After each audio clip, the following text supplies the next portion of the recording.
Okay. There we go. Just wanted to run some video just to get ready before I started because there's a delay before YouTube announces to people that I'm live streaming. There's a bit of a delay, so I made this little video, short video, to cover for that.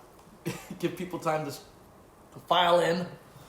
Good morning, good afternoon, good evening to you guys. I hope you're having a great day. Let me fix my ridiculous, stupid setup here so you can see me better. How y'all doing? So, yeah, I made that little clip. That video's from a trip I tried to take. We're going to talk about that later. A trip I tried to take just a week ago when I was on winter vacation. I went by myself with my dog, and I was going to do a pretty big trip. I was going to go to Hiroshima and back. And we'll talk about that more later. Let's see here. So Noah says, first here. Yeah, I think you've been here for a while. Hey, James, how's it going? Hey, Stomach Turn. I love that name. Hey, buddy, how you doing? Nice to see you back. Nice to see you here. Thanks for joining. I'm doing great. I'm in a great mood because, like my title says, Carlos. Carlos is crushing. He's crushing. That was awesome. I wanted to talk about it last week. I just wasn't prepared. So I'm prepared this week. So a little late to the game, but better late than never, right? Yeah, I want to talk about Carlos and how he got out and what's going on and why he got out the way he got out. And it's all good. I'm happy for him in a way. So funny. So then we also have Thomas says, it's James. Glad to be part of the live stream. I'm one of the first ones on here finally. Oh, good. Good deal. Also, Jim says, what's the plan for you these day vacation? Oh, what's the plan for me? Well, the plan was, and I'll go into more detail later because I want to start off with Carlos. But the plan was I was going to go to Hiroshima. I was going to take I think a 5-day trip, just take it easy. I was going to go by myself. I wanted my wife to go with me, but she couldn't take that much time off. She didn't want to take it easy. She also wasn't a big fan of going. So I went by myself. I took my dog. Went with my dog. It was going to be an easy peasy, slow trip. Just take my time, drive down. I was going to take all the back roads. I wasn't going to take the highway. I only had $50 in my pocket. It was going to be over 1,000 miles. I think all cumulative, back, there and back. I think it's a little over 1,000 miles. And I was going to do it with only $50 in my pocket and not take any highways and go the slow way and also just use all the chargers on our free charger network we have. We're going to talk. I already talked about it last week. I'll talk a little bit more about that as well because those rules are changing. We're losing our really nice system, and the trip didn't go as planned. Like I said, I'll talk more about that later though. So let's talk about Carlos Go now that we have a few people here. Let me turn on I keep turning my phone off and I can't see what you guys are saying when I do that. It says, let's see. I just started a white Model 3 today. I pick it up in about 7 weeks. I'm excited we finally get superchargers here in Wisconsin to use. You're a Tesla man too, huh, Thomas? That's really cool, Tom. That is really cool. That is awesome. You got a Model 3. What color did you get? If I was going to get a Model 3, I actually prefer the white one. I know it's the cheaper color, but I actually prefer it. I was looking at the blues, and I just think, no. I definitely don't want red because I had a red car, and they fade over time. Silver is nice. The silver is nice. And the black is nice, but I like the white. The white, to me, looks just as good as those, and it's cheaper. So, wonder what color you're getting, buddy. If you were watching my stream last time, 2 weeks ago, I think I said stay away from the red. Please. I hope you don't wear the red. Because I worry about if you're going to hold on for a long time, it will fade. It'll start turning orange almost. It's just the way it is. I was talking to a guy at Honda. He says there's nothing you can do about it. He says that's why you see old Ferraris and reds don't look the same as when they were new and stuff. He says nothing you can do about the stuff they use to make the red color, the pigment, it's really weak to ultraviolet rays. In any car company, they have a hard time with red cars, the paint.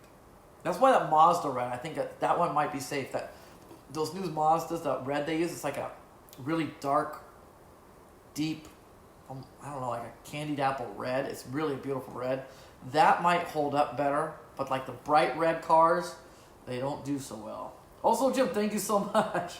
Wow, now you got 70 up. Yeah, I do. I just checked my account a while back. It was already, I'm up to 60, so I'm up to 80 now. I think with that what you gave me, and that's gonna go right to the Cypher truck if I can do it, because I did spend the last money I got, but I'm already, it's thanks to Old Slow Jim mainly. Thank you so much, buddy. It's already up to like 60 again from the previous. They're slow. It takes about 2 months for the super chats to show up on my account page.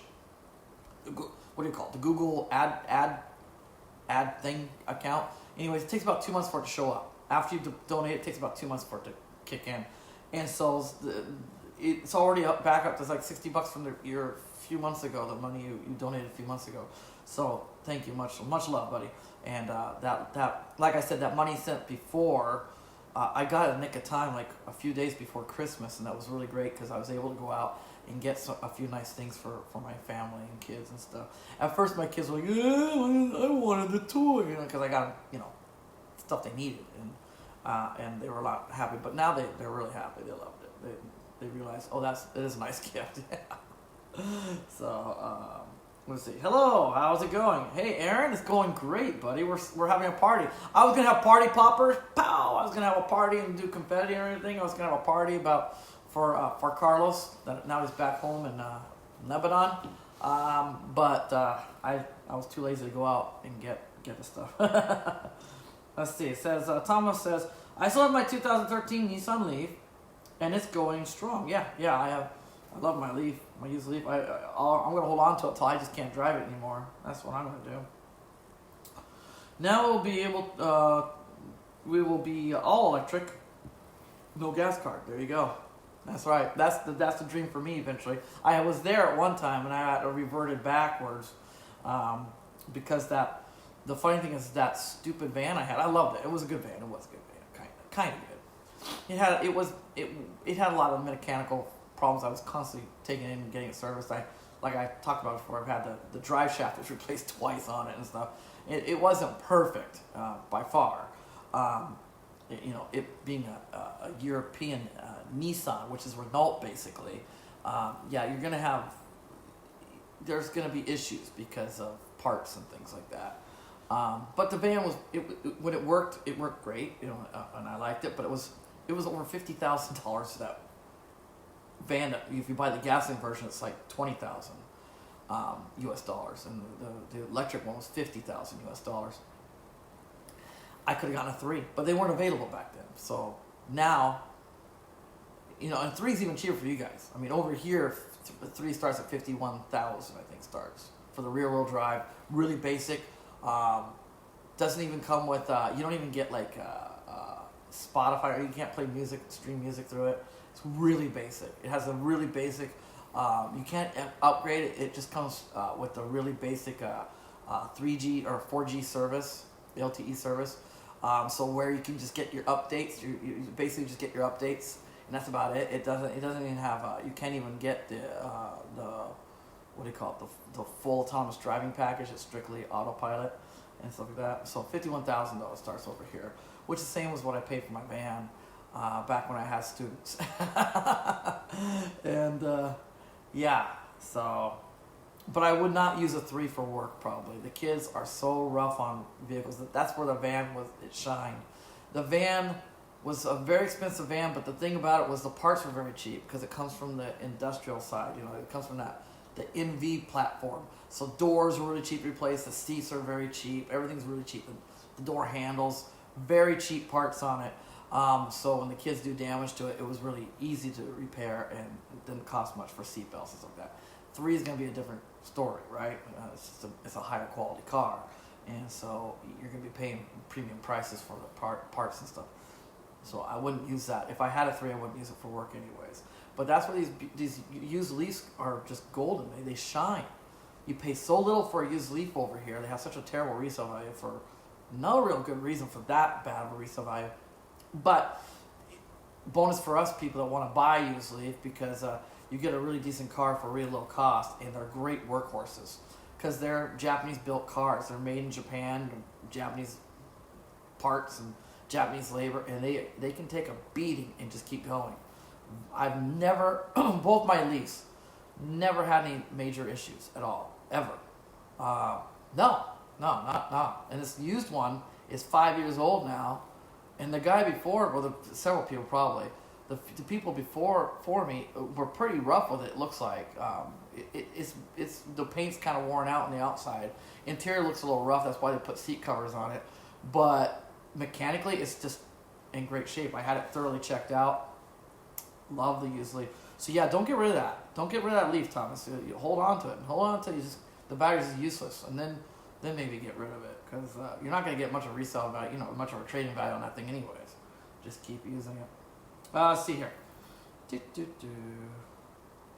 I'm way behind. Sorry guys, I'm way behind. Let's go on. Also, just says, kids are kids. Remember your kids. Pick your nursing home. No, if I raised them correctly, they'll be taking care of me, hopefully. That's what I'm doing with the mother-in-law. That's what they do over here. There are nursing homes, kinda, but they're called daycares, where it's daytime. They come back, stay with the children, but in the daytime you go out and you spend the day at the nursing home, unless you have medical issues, serious medical issues. But for most it's pretty much a kindergarten for old people. They go and they do their activities. They eat food there. They keep them occupied, have some fun, get together with other old people. It's an old person daycare, and then they come home. And I won't be doing that. I'm not that sociable. Excuse me. I'm so sorry.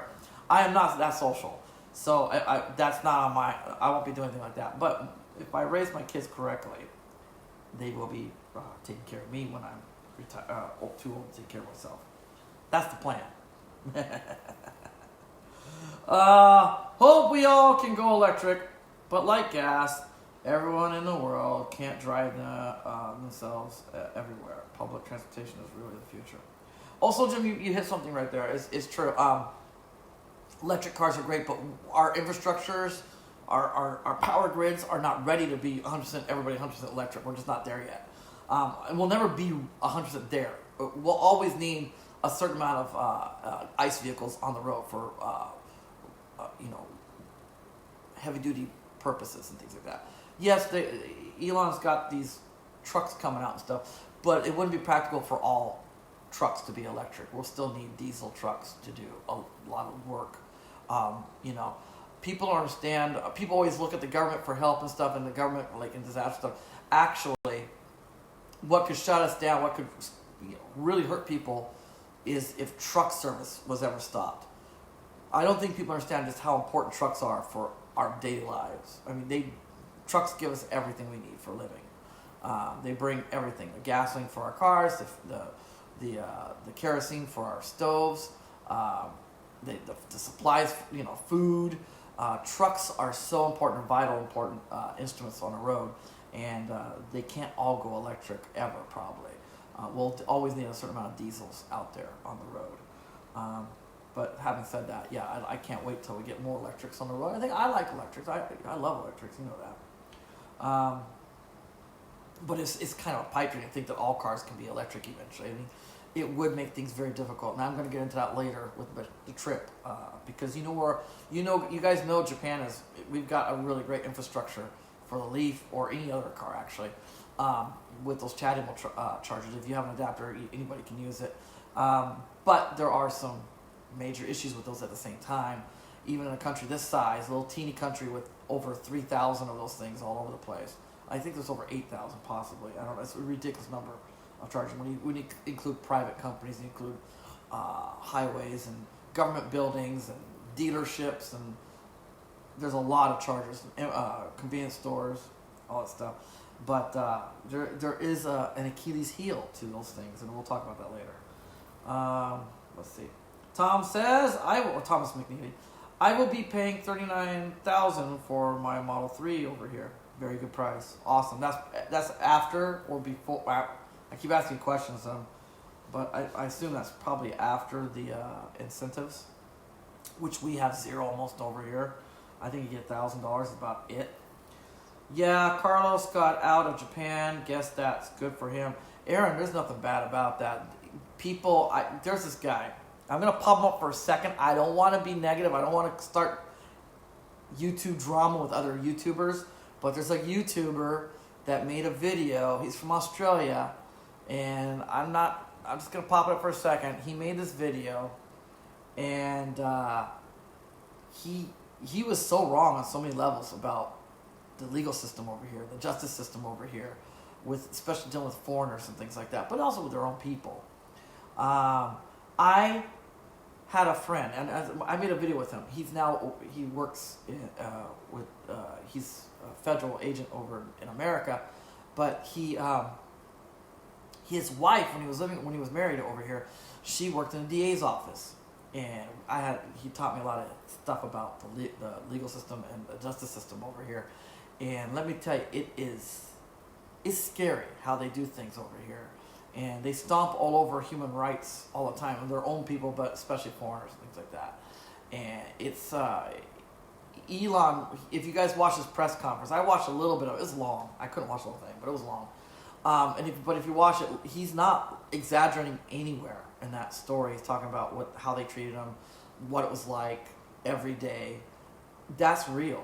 There was no exaggeration. He wasn't making anything up. It wasn't, everyone's like, oh, boo-hoo, let's cry for the millionaire, multimillionaire. I know a lot of people have that attitude. They want to immediately, it's a knee-jerk reaction to really have a hard time feeling bad for a super wealthy elitist.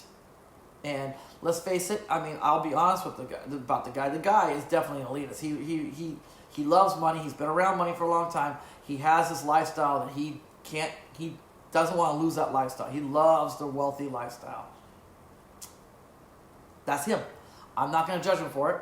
He will be judged, but not through me. I'm not judging him. That is him, and I disagree with that lifestyle. I'm totally against that style of living, but that's his style. And but even for somebody like me, if I were to have been arrested for some reason, I would have gone through the exact same thing as him. Every foreigner does. Every Japanese person does. When you get arrested, you have no rights, and what they do and what DA's office does. DA's office will not take a case to court if they think there's a chance they're going to lose. They won't do it. So what they always try to get is a confession, and they will do everything. They'll play every mind game they can. Sleep deprivation, food and water deprivation, just constant just playing with your brain, messing with you, just constantly and every day until you confess. And they can hold on to you, and they can interrogate you as long as they want, pretty much. There's no rules about how many days or when you need a lawyer. They won't let lawyers in. You're on your own in his interrogation rooms for hours every day, and it's awful. And Carlos was not exaggerating with the mind games they play. I was taught this from my friend. His wife worked for the DA's office, and I also know a guy through him that got arrested. An Australian man got arrested, and it happened to him. Exactly what his wife said did happen to him. Until he finally confess, because they threatened to go after his family as well. Yeah, just confess, it'll be easier on you. And no, it's not. Once you confess, you're done. You're done for. And I think he confessed. I can't remember. I don't know. But anyways, it did happen to somebody I kind of knew. I knew through him. So anyways, let's see.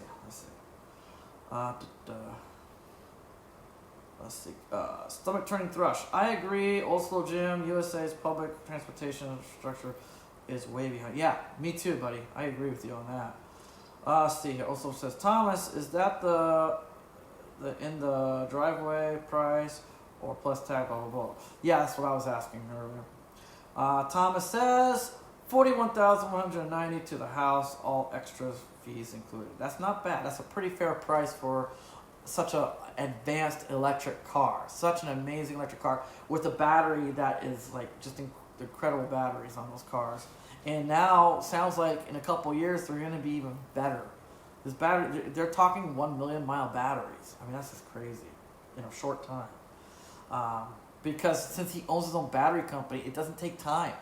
Once they make a discovery on chemistry and how to, he found out the electrolyte, how to fix the electrolyte to make the battery last longer, you don't have to wait years and years for it to finally trickle to he owns the battery company. He can instigate a change he's going to obviously do some testing first to make sure it is safe, but that's why it's in about a couple of years. But it's not 10 years away, it's only 2 years away. And so that's really cool. But the batteries already are just incredible on those cars. And it's not really because of everybody says, well, it's because of the active thermal management system on the battery pack. It's not that. The active thermal management system is a byproduct of why the battery lasts longer. It's because the chemistry itself, the battery chemistry itself, is very much different than what they use on, let's see, like a Leaf battery, a Nissan battery. They use nickel and lithium and things like that for its chemistry. And what it is it's a lot less volatile, so you don't have to keep it liquid cooled. It doesn't have a thermal runaway problem, but it's also, because it's not so volatile, its longevity is not as good. It tends to lose a little juice, or how do you say, loses its power a little quicker, loses its luster, what do you want to say. With the cobalts, what Tesla's uses is a cobalt style battery. With those, much more robust, but also much more chance of thermal runaway. That's why you need a liquid, the cooling, the active cooling system on the battery pack. But it also means, as long as that's working, you don't have thermal runaway. You also have a battery that's going to last twice as long as a Leaf battery, basically. And in a couple of years, it might be even 4 times, 5 times as long as a Leaf battery. That's pretty cool. Let's see. I'm getting way behind. My kids told me my retirement plan is that they are going to roll my wheelchair into Mall of America and leave. Neil, glad to hear you're okay. I heard there were some tornadoes in your area, and I was going to say something. I was really worried about that with you. I'm glad to see you're online. It means you are safe and sound. Everything's good with the family, I hope. Glad to see you. Thanks for joining. Father-in-law is 89. That's why I'm moving back to Japan. There you go. He's not going into a nursing home, is he? You're going to be taking care of him, your wife and you. Neil has my kids. Ha ha ha. Thanks, Thomas. Not bad. Sorry, name too long. STT public transport sucks. You're talking to a guy with the awesome name. I love that name. Now you got me. It said STT. Now you got me thrown off. There it is. Stomach turning thrush. Love it. Stomach turning thrush. He's talking to you, buddy. Then he says to Oslo Jim. This is Oslo Jim says this case shines a spotlight on Japan's legal system. They even say keeping your defense attorney away from your client wears you down. Right or wrong, pay the fine. You'll get burnt. Right, exactly. Right or wrong, you're gonna get burnt. You're gonna get. Dude, what they did to I keep saying Elon. Sorry. What they did to Carlos Ghosn over here. He was already incarcerated for almost a year. He was incarcerated for almost a year, and he was in solitary confinement. He was in solitary confinement for almost a year. Hasn't even been. He hadn't even been found guilty of anything. He hadn't even gone to trial yet, and they already put him in solitary confinement. Obviously, they're playing with his mind. They're doing terrible things. They are awful. They are awful to everybody, including their own people, but foreigners even more so. Even more so. They're so bad. And then on top of that, they would take him he'd go every day from the prison over to interrogation, and for 8 hours every day, they would just push him and push him and push him. They almost broke him. He even admitted to that. They almost got me. They almost broke him. They push him, Just confess. Just write a confession. Just write a confession. That's what they want. They want it in writing. Just write a confession. Well, we won't be doing this. If you don't do it, we're going to go after your family. They even did that. They even said it to him even. He even said to him, we're going to go after your family. They were trying everything because obviously they didn't have enough evidence. Obviously they weren't going to win the court case. That's why they're pushing so hard. I've never seen him push that hard for confession. Even that Australian guy, I don't know if he did a confession or not, but he was out of jail within a few weeks. He got out, which means obviously, I guess he didn't confess and they gave up. But Carlos, no, they weren't about to give up. What my wife's been keeping up on the story over here. Of course, Japan is flipping out. They're upset. They're really angry, but I don't care. I've been over here for 22 years, almost 23, and one thing I know is they not to sound too negative about the country, I like living here. The people in general are pretty good, but the people in general also don't really care for anybody else but their own. It's just the way it is. It is what it is. They don't like Koreans. They don't like Chinese. They don't like anybody else really, except themselves. They are very a mono society, which is nothing wrong with that. There's nothing. I have no problem with that. They want to live like that. That's fine. They're going to breed themselves out of existence if they keep that up. I mean, eventually their DNA is just going to get too weak. That's why they have so much skin problem stuff already. But that's their choice, and that's fine. But knowing that, you understand where they're coming from, too. You know where they're coming from with the foreigners. I know my place over here. I know I'm a second-class citizen over here. And most foreigners understand that immediately when they get over. Some don't. Some think, oh, they're great people. They're gonna accept me. No, you are a second-class citizen. No matter how good your Japanese ever gets, you're going to be a second-class citizen. It's just the way it is. It's just the way it is, and just deal with it. If you're going to live over here, just deal with it, you know. That's probably why I'm able to keep my sanity. My friend that went back to America, he's in the federal government over in America, he almost had a nervous breakdown. I mean, he did have a nervous breakdown, basically. They got to him because he wanted to be accepted so bad. He wanted to be part of it. He had a wife and everything. He wanted to be part, and he just couldn't get accepted. No matter how good his Japanese was, no matter what he tried, he couldn't get accepted. And he snapped. He just, nervous breakdown, completely fell apart. I had to brought him to my house, called his mom, made arrangements to fly him over to America, get him over there right away, right in the middle of the school year. He was supposed to be working. He couldn't do a thing. And it will get to you if you don't just accept it. Just accept it and be aware of what it's like over here. Don't have this fairy tale vision of what it's going to be like living in this country. If you're aware of what you're going to be dealing with and you're ready for it, it shouldn't affect you so bad. Especially also if you have a good family. My wife is awesome. My in-laws are okay. But my wife is awesome. My kids are great. And so that's what keeps my sanity to the best. I mean, to a point. I mean, I am a lot different than I was when I was in America. If you knew me from when I lived in America to where I am now, completely different personalities. Some people don't even recognize me anymore. But I did have to change a little bit to live over here. You just have to. I've been going so long, I don't remember what I was talking about. But all I'm saying is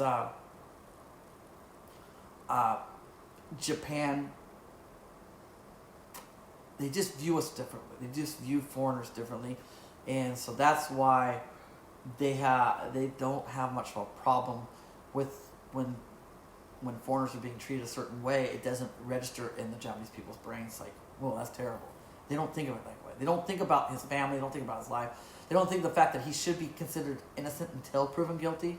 That doesn't even ring a bell over here, you know. It's like China. You're guilty through You're guilty through what's the word I'm going for? It's like when they've already made, the public opinion has already made him guilty. The news and what they've heard in the news and what they've seen from the news and stuff, they've already made an opinion and the social norm over here. Everyone's like a group mentality. They've already convicted the guy or anybody, not just Carlos. Anybody that gets arrested and is in the news for whatever they've done, they're instantly guilty pretty much. You're gonna have a really hard time. If you make it to court. But like I said, I've never seen a country, or not just this country, Japan, their legal system. I've never seen them hold on to a person for almost a year, like it's about a little over half a year, and interrogate him every day, and push him and push him and push him for confession. That means they didn't have much to stand on. They didn't have enough evidence. And according to my wife, he was being accused of stealing $5 million. I mean, $5 million is pocket change for these CEOs. And they were all over him for that. Now, he might have done it. He might have. But let's get real. Almost all these CEOs, I just talked about the guy that threw him under the bus, the guy that Carlos took under his arm and mentored and got him ready to take over because Carlos wanted he was going to step down. He was still going to be part of the board of directors, I guess, something like that, but he wasn't going to be the CEO anymore. He wanted to get away from it. He was getting old. I'm ready to retire. The guy he took under his arm to take over threw him under the bus, and that guy immediately jumps in the driver's seat. And what happens? It was not even a year, probably. It wasn't even a year later. He gets busted for embezzling, for stealing money. And he just gets a slap on the wrist. He says, "Oh, so sorry. I'm going to step down as CEO." That's it. No arrest. Not even fired, I don't think. He just steps down. He still gets all of his money, his umbrellas and all that stuff. It's all there. He gets it all. Nothing happens to him. And my thing is they don't hold these guys to the same. If there was a norm, if there was all these CEOs of these different companies, I told you Panasonic did something worse. Panasonic executives got busted for doing something like that, and it killed a whole bunch of people. What they did to save money, to embezzle money in a way, they killed people with what they did. And once again, even they didn't get any jail time. They had to quit. They quit their company. They said sorry, made a public apology on TV, and they quit, but they didn't get any jail time. Carlos is not being held to the same, or they aren't being held to the same scrutiny as Carlos is being held to. It's ridiculous. But then you got people saying, well, I got probably people, they scream at me saying, "Hey, aren't you a Christian? Aren't you a Christian? Don't you believe it? Blah, blah, blah. If you really think he might have done it, or don't you believe?"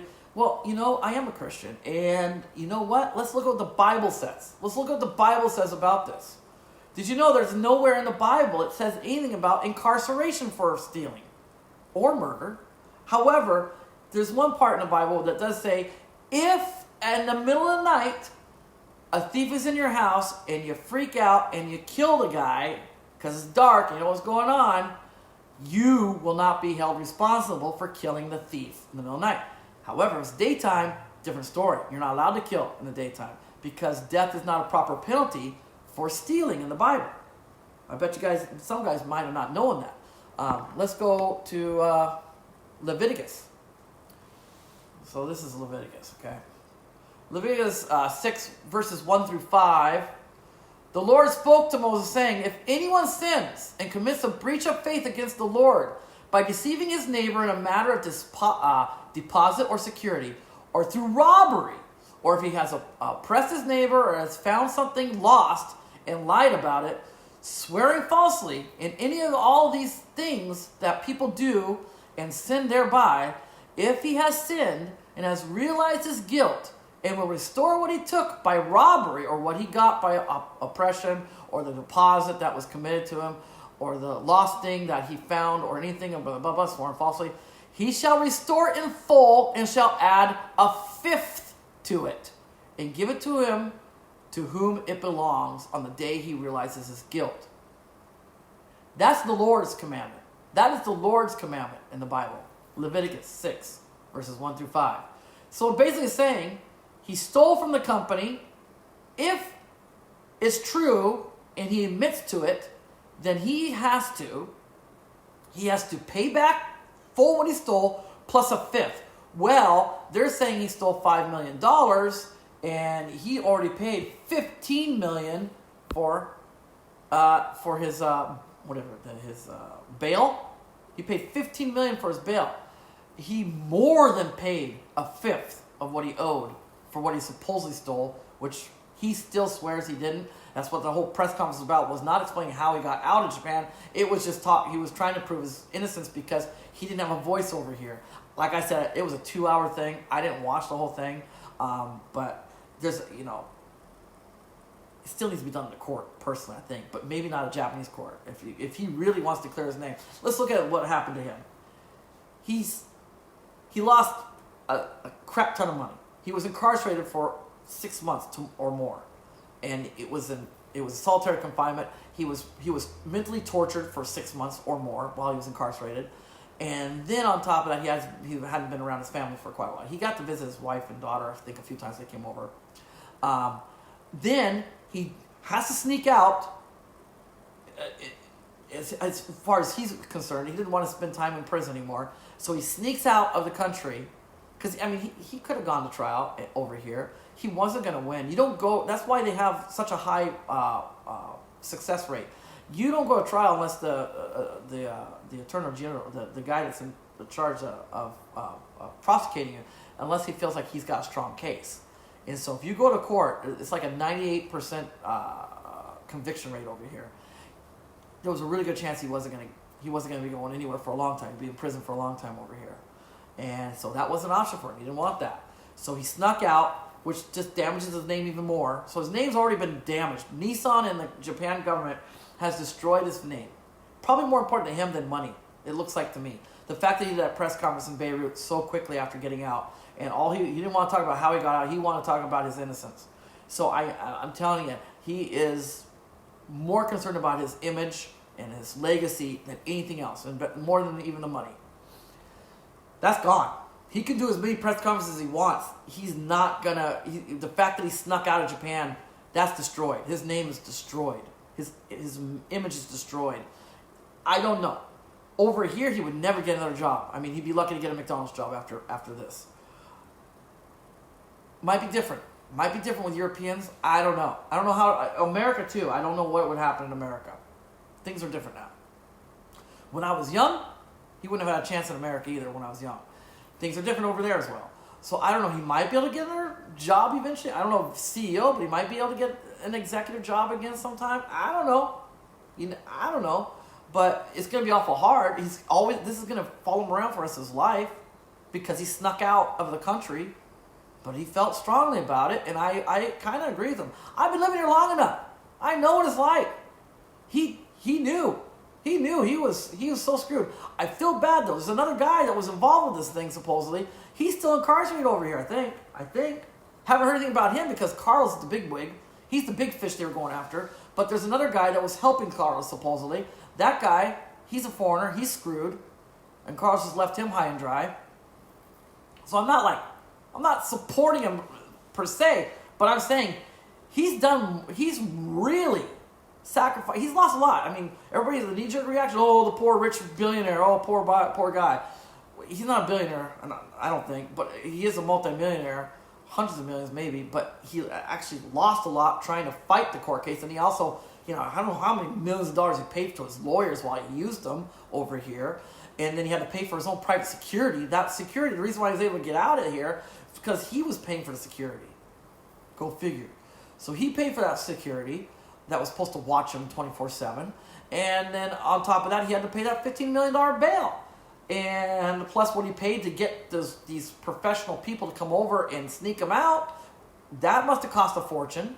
I don't think he's, but like I said, I don't think the money is as important to him because he still has a lot of millions. He's got millions of dollars. He's got lots of properties. If he has to, he can sell property. He's fine. He's still set for life. But his image is destroyed. And his family's image is damaged too, for obvious reasons. And so that's my thing. My thing is he already, I think he suffered quite a bit for $5 million for what they assume. I mean, we're talking, to you guys it sounds like a lot of money. To you and me it sounds like a lot of money, $5 million. But when you're dealing with these guys that make, what does he make a year? The guy was in charge of, 3 major companies? Renault, Mitsubishi, and Nissan. He was the CEO of 3 companies. He must have, you can only imagine, he must have been a hundred, maybe not. Japan does not pay CEOs near as much as foreign companies do. So I think Renault paid him better than Nissan did. But still, he must have been close to $100 million a year, I think. But he also spent as much as he made almost. That guy loved to spend money. So I don't think he saved much. He spent a lot. but anyways, I'm not trying to like say he's perfectly innocent. I'm not saying that at all. But I know what it's like over here, and I know what it would have been like for him over here. He was gonna be destroyed, and he didn't have a voice. There was no way for him to speak for himself ever. Not even during the trials. The trials, they lock you out, man. You can't see much. They talk about it on the news, but his voice would never be the stuff. It wouldn't. His side of the story would never make it overseas. Let me.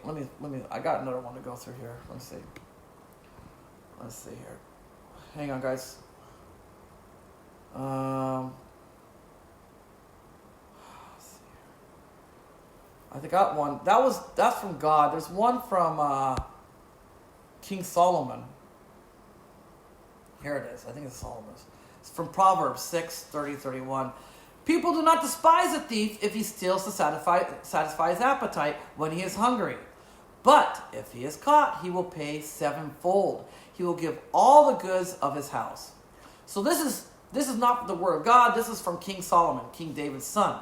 King Solomon is probably one of the most famous kings during the biblical times, and because he's the one that built the original temple to the Ark, and Ark of the Covenant, and it was really incredibly huge. It was gorgeous. It was a beautiful temple, but it didn't last. But anyways, he was probably this is the most strict rule on thievery you can find, and it still has nothing about incarceration or death penalty or anything like that, but you do have to give up all your money. And this is interesting where he says if the person's stealing this to eat because they're hungry, then you don't even despise the guy. Now Carlos obviously wasn't stealing. If he did steal, he wasn't stealing because he was hungry. But that was interesting for King Solomon to put this in the beginning of the sentence of his thing. It was interesting to me that he put that in. He felt it was important enough to tell people, dude, if the guy's hungry, if he's so poor and hungry that he has to steal to eat, then you can't despise him. Can't even despise him. But if he's caught, he has to pay sevenfold. Sevenfold is ridiculous, a lot of money. Carlos isn't there yet. Sevenfold on 5 million, he hasn't quite gotten there yet. But that was the strictest one I could find. That's still from a man. That's not from God. That's a man. That's a king. That's during King Solomon's reign. That was the penalty for thievery back then. Now we do incarceration, things like that. And I think the Bible had it right. Maybe we shouldn't incarcerate. Maybe we should just make the people, if they have to, even if it means working your butt off to pay back the debts and stuff. Basically being a slave almost. Maybe that would be better than incarcerating and having to tax people. People's taxes pay for their incarceration for thievery. I don't know. This is something to think about. But yeah, I'm not trying to say Golden is a perfect angel in this situation at all. No. There's a good chance he did do what they're saying he did, because they all do it. It seems like everybody does it. And you hear about it all the time. Exxon and all these guys, all these bigwigs. I mean, even Bezos. They all. These guys. They invest. Do you guys know that Amazon, they pay zero taxes. No federal income taxes at all through Amazon. One of the biggest companies in the world, they don't pay taxes. What? What's up with that? That's not right. That's totally not right. That's thievery. All us little guys, we're having to, dude, it's killing me. I'm not making as much money as I did last year. They're going by my last year's income for my taxes this year. It's killing me. It's really hard.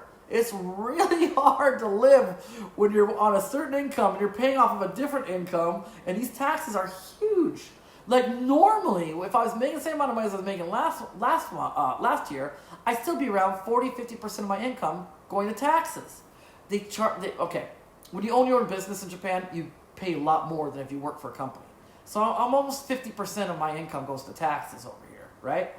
Well, I'm making a lot less. I'm not doing it. In fact, I'm having to go to them and beg for extension on this. I'm doing everything I can to pay what I can and everything, but it's almost impossible. And you got this gigantic corporation like Amazon not having to pay a cent.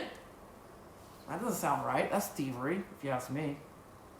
So that's why I am happy for Gon that he got out, because living over here, as long as I have, knowing somebody from the inside of the legal system, the justice system, knowing how it works, he was not exaggerating, guys. He was screwed. He was screwed for supposedly $5 million, which is a lot of money, but with what he made for salary, not that much. Not a big deal. Also, I really do believe that he's probably telling the truth, because he had to get this money. He had to get an okay from somebody, and he's saying, "I got okayed. It's not just me. I wasn't. It wasn't like a secret. I went to the board of directors. I asked for this stuff, and they said okay. They signed it off. And if that's true, then is it really theft? To me, it's a jerky move what he did. Some of the stuff, he was pretty clever. He made a system. He even had some kind of money going into an account that was totally, to me, it was bogus. But it looks like they gave him the okay to make that account. This money that was going, it was like more money for him for retirement or something like that. I can't remember the whole story. It's kind of bogus, and I don't agree with it, but they all do it.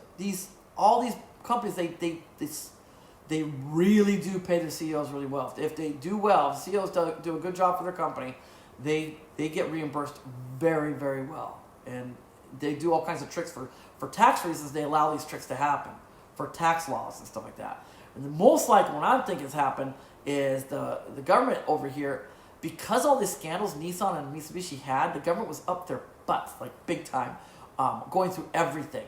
Remember, just a couple years ago, Nissan got busted for not doing any safety checks on their cars. After they get them off the line, you're supposed to drive them around a course and make sure they're all safe and everything. They didn't do any of that. They just ran them up. They built the car and just delivered them right to the owner. And they've been doing it for years and years and years. They got busted. They paid a fine. They promised they wouldn't do that again, and they got busted a month later doing the exact same thing. So the government was like, okay, we're going to audit you. And they audited the crap out of it. I think they found out, they saw all these things. They're like, dude, that's fishy. And they were going to go after Nissan. So Elon did it again. Sorry, Elon. I'm sorry, Elon. I'm sorry. Not Elon. Carlos was the scapegoat for Nissan, because they were going to get pounded by the government. And they couldn't take it anymore. They couldn't take it anymore. So Carlos was the perfect scapegoat for them. And because it was going to him, even though they okayed it, even though it was their idea to try to do these tax tricks to get him extra bonus money, they okayed it, but it went to him, so he gets to be the scapegoat. And that's how I feel. That's what I think really happened. And we're all pissed off at Carlos, saying, "Oh, boo-hoo, the rich guy had a hard time." Let's not be covetous. That's another thing in the Bible. We are not supposed to be envious or covetous of other people. He has his own things he's dealing with. He was living in hell. It was hell. It was hell. I don't care how rich he was, and he was able to finally get out of prison and stay in this really lavish apartment and move around even a little bit. It was still hell. They took his phones. They took his passport. He had cameras everywhere. He was under 24-hour surveillance. That's why he had to get really clever towards the end to get out. The one thing that helped was the fact that he was paying for the securities. That was the government's fault. The government didn't want to pay for it. They forced him to pay for it, and he's clever. The guy is smart. That's why I said like a boss. This guy, he left here like a boss. It's got to be made into a movie. The only thing about it, though, they make it into a movie, he's still going to be, they're going to portray him as just a scumbag, dirtbag CEO. And it could be true. But I think under the circumstances, I think they're being a little heavy on him for, they're almost like expecting him to seppuku. They're almost expecting him to sacrifice himself for the better of the government, of the company. And they're scratching their heads like, why aren't you doing that? Why aren't you sacrificing yourself for us? He's not that culture, guys. He's not. He's French, Lebanese, and I think Brazilian. He's not Japanese at all, guys. All right, so that's that with Carlos Ghosn. Like a boss, buddy. You're crushing it, bud. The way you got out, it should be made into a movie. That was pretty epic. Pretty awesome. I wish I could have been around for that. I wish I could have helped him. I love somebody wrote in the comments like, damn good thing he didn't use one of his Nissan cars with those CVT transmissions. That would have really ruined the whole operation to get him out. Because Nissan ICE cars, especially ones made in America and Europe, are just junk. The CVTs are just junk. But on Nissan's defense, it's not. They don't make the transmissions. It's through. They buy the transmissions through a company, and that company makes a crappy transmission. But yeah, that was a funny comment. The Leafs, though, because we don't have a transmission, we don't have a CVT in those transmissions, the Leafs are a great car. I don't think I've ever heard anybody complain about the Leafs breaking down like you hear all the ICE Nissan cars.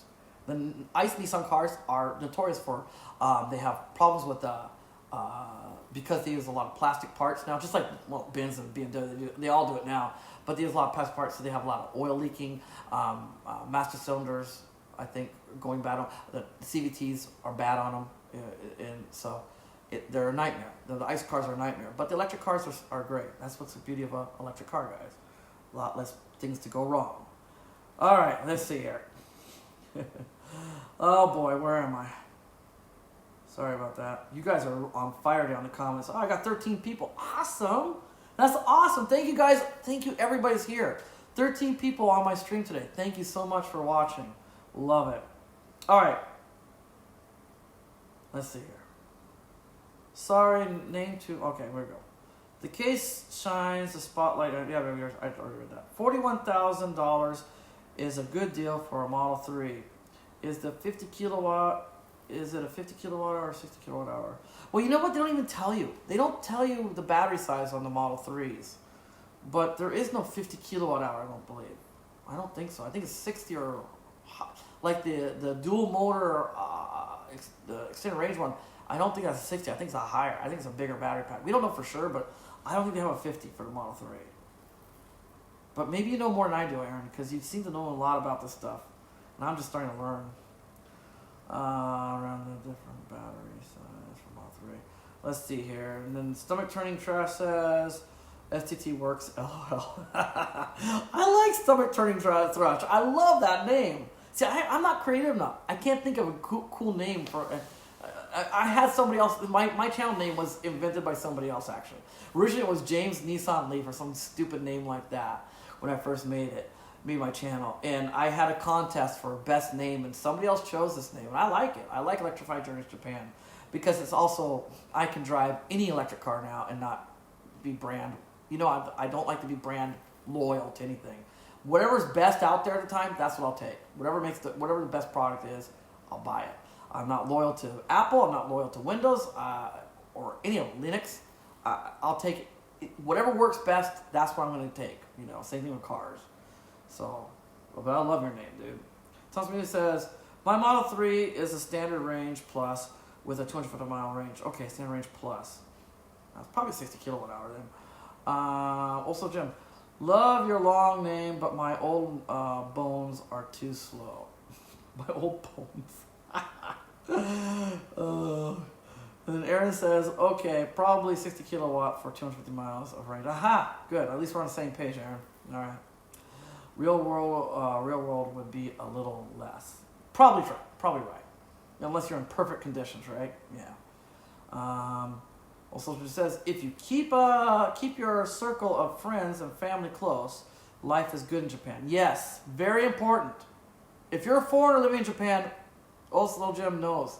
It's very important. And a lot of foreigners don't know this, and that's why you do meet a lot of crazy foreigners. Every foreigner has a story about somebody nuts they met over here because they've been over here too long and it got to them. Because there's a lot of passive aggressiveness in this country. This country is full, the kind of personalities that come from the Japanese culture is very passive aggressive. And it can get to you as a foreigner. You're not used to it. Us foreigners are used to in your face, like somebody's mad, they'll let you know. Or somebody, whatever, they'll let you know. You don't get that over here. You get a smile to your face and then a knife in the back. And it gets to foreigners over here. You need a close circle of friends. Absolutely. Let's see here. Do your kids speak English? Do they intend to live overseas? Oh, is that to me? My kids speak English and Japanese. Both of them, Japanese is better than their English. I on purpose, it upsets me. They're typical kids. I on purpose stopped studying Japanese and I went to 100% English when they were born. I wanted to give them a good English foundation. So everything was English. TV, we didn't do any Japanese TV, no Japanese music. It was all English in the house from when they were children, born to childhood, through childhood. And even now, I still try to keep it strictly English. But they got to it, and they were doing really well when they were young. They spoke perfect English when they were young. Then they got to that certain age where I don't want to speak English. My friends tease me, so they went to Japanese, and now their Japanese is stronger than their English. But yeah, they can still speak English. If they were living in America for a while, or Canada, or Australia, wherever they went, they would pick it up again. It would come quickly, and they would be able to be fluent in English pretty quickly, I think. Especially my son. He's trying really hard. My daughter's a little worse right now. She's a girl. She's going through that teenage years. She doesn't want to speak English at all. And so her English suffered quite a bit. But she was also in my school. We made the school for our kids. And she was, right from the baby, right when she was a little baby, all the way till 6 years of age, she was in my English school. So she has a strong foundation, so I know she can pick it up again pretty quickly. Yeah. So yeah, they speak English and Japanese, but Japanese is stronger. Sorry to make that simple answer so long. That was kind of ridiculous, wasn't it? Let's see. Yeah, I skipped that by accident. And then it says keep your friends. And that's good in Japan. You can't make everyone like you. Right. Maybe get a dog. There's always someone who loves you or hates you. Right. And my dogs are great. I'll tell you, I love my dogs. I absolutely love my dogs. But boy, I am sick of their smell. Dogs stink. I have indoor dogs, and they stink up the house. It drives me crazy. I hate that. But I love my doggies. I do love my dogs. But I'm getting tired. Like, I have this dog, and she loves me so much. She's so clingy. And I've had to wake up twice. I've woken up twice with her butt in my face. Like, she's trying to cuddle. She's trying to get underneath the covers, and her butt is right in my... It's so gross. That is so gross. It makes me so angry. Get off! But I do love my dogs. But boy, I took her on a trip with me in the car. Just that week, last week I took that trip. I'm going to talk about that later. Took that trip in the car, and she just stunk up the whole car. Her breath was so bad. It was so bad breath.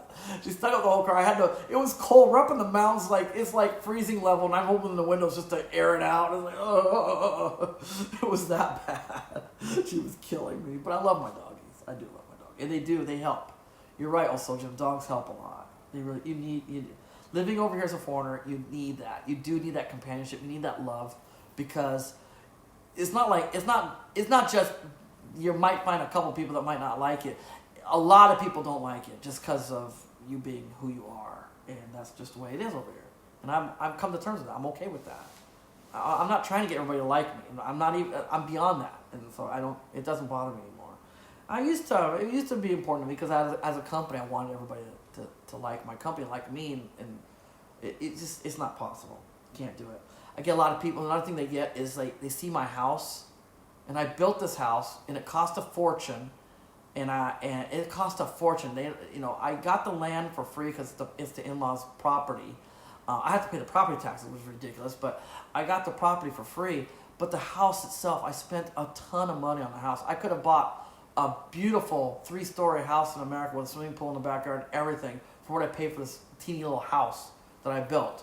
And I used an architect. I didn't use a housemaker. Like a lot of people use housemakers over their prefab houses. I used an architect because I wanted to make a classroom on the first floor. So I made a classroom on the first floor. I did this all for my school.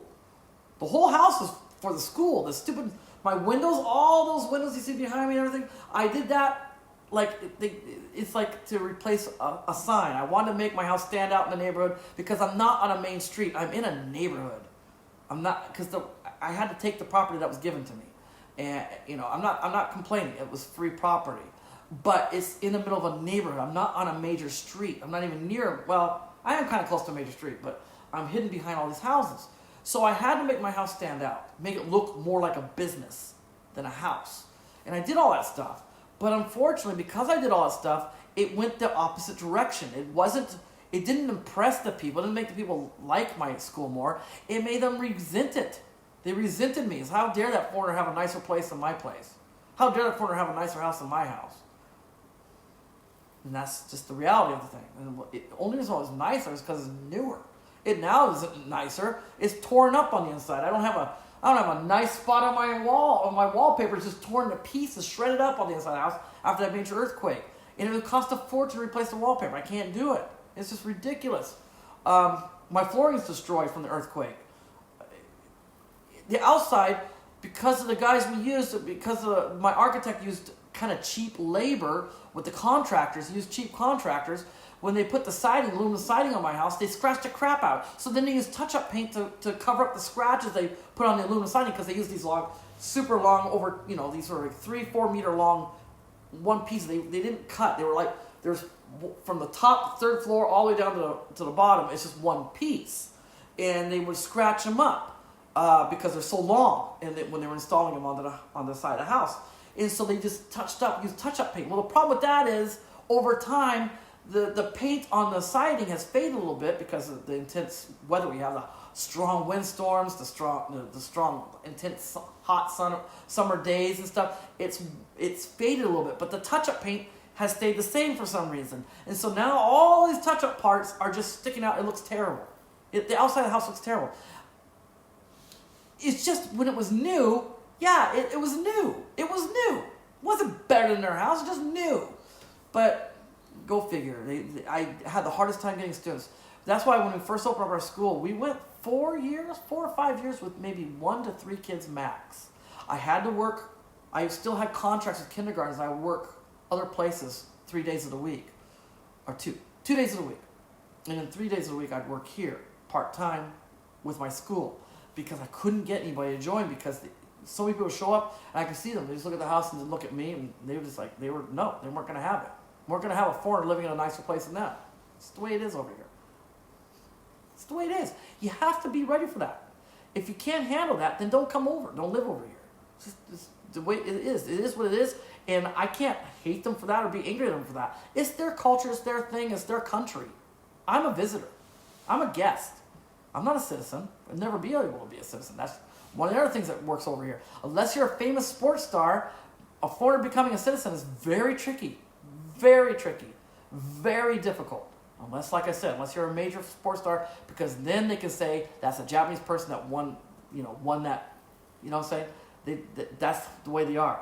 If you're a sumo, first it was the Hawaiians, now it's the Mongolians, they become Japanese citizens. So it's still a Japanese person winning the tournaments and stuff. It's the way it is. It's the way it is. Excuse me. Let's see. Let's